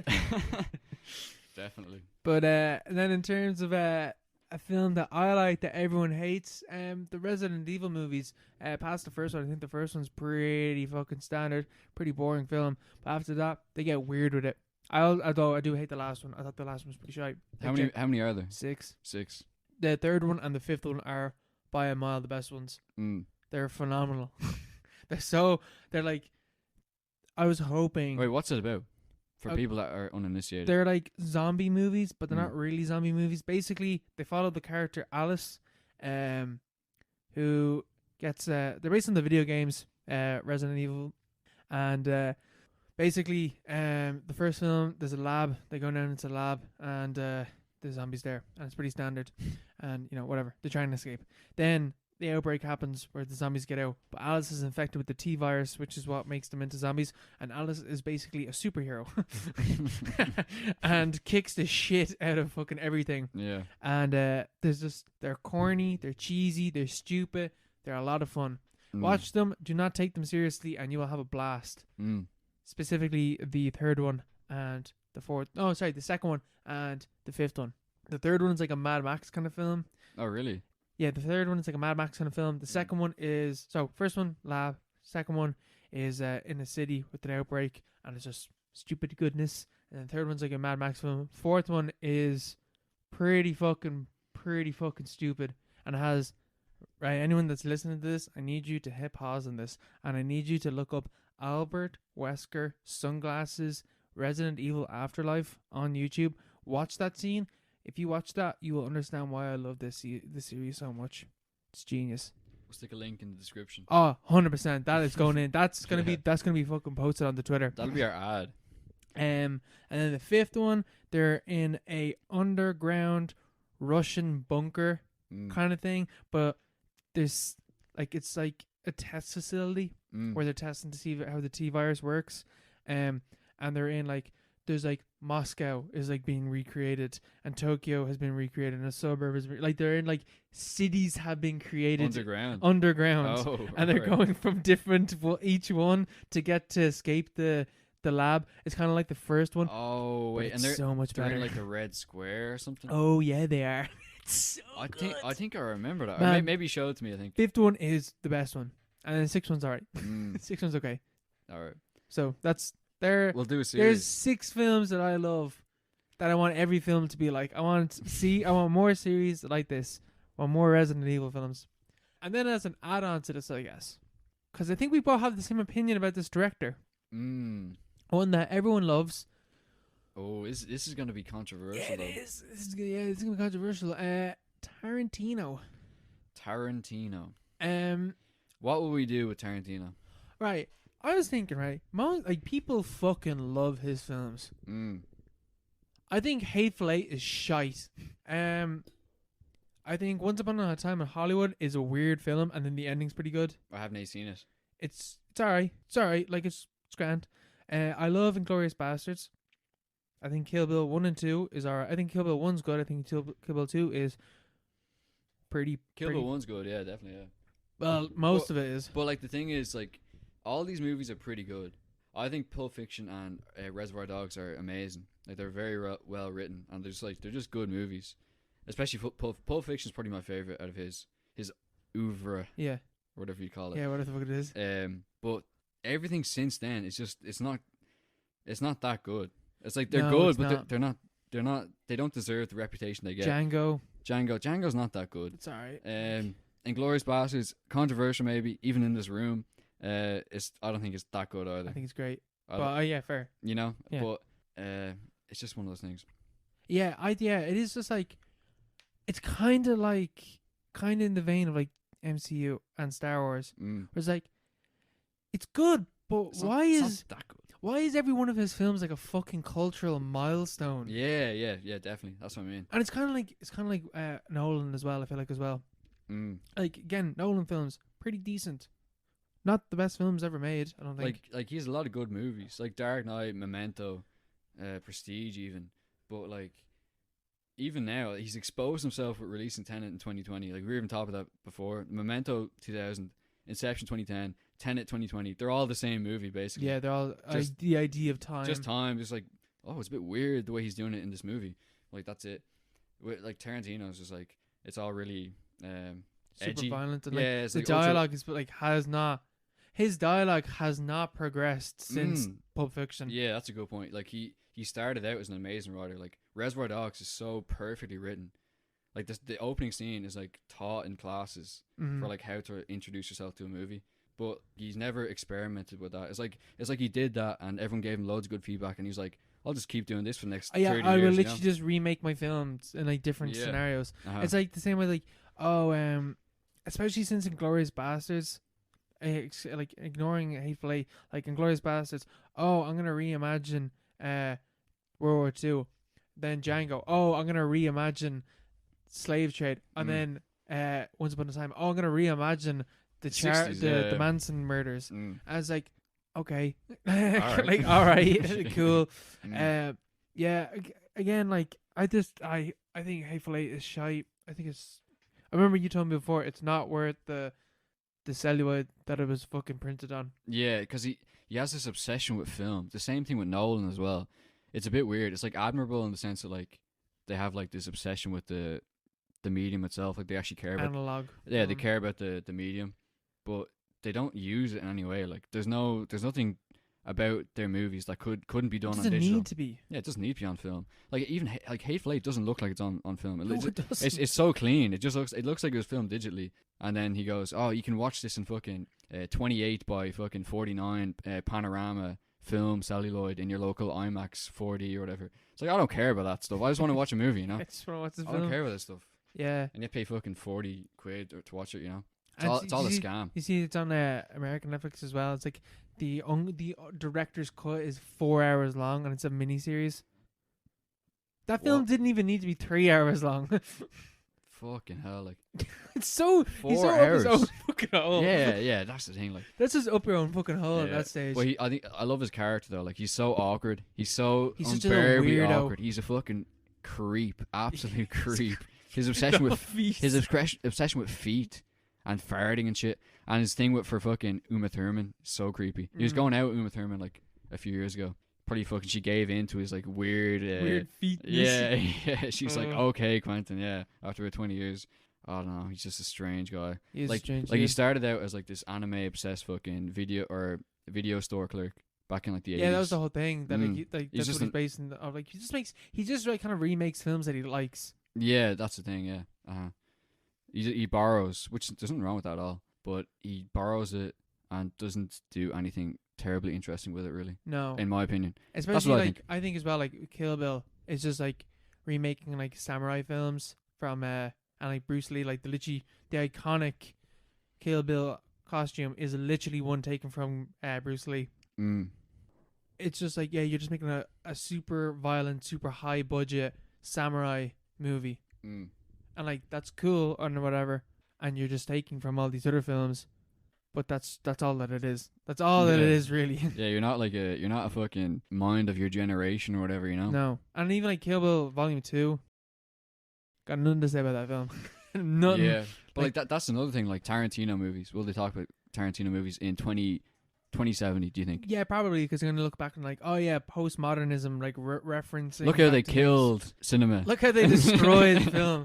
But like, no, he's an important like postmodern figure, I guess, for like referencing things in the past and stuff like that, and like reimagining it, whatever. I could see that. Yeah. Bit more reimagining, please, but you know. Yeah, I could definitely see that actually. I think we'll leave it at that. Yeah. So yeah. All right. Next week, talking about Perfect Blue, Satoshi Kon. Again, free on YouTube. Go watch it. Yeah, I think that's it. Any feedback? Hit us up. And goodbye. See you now.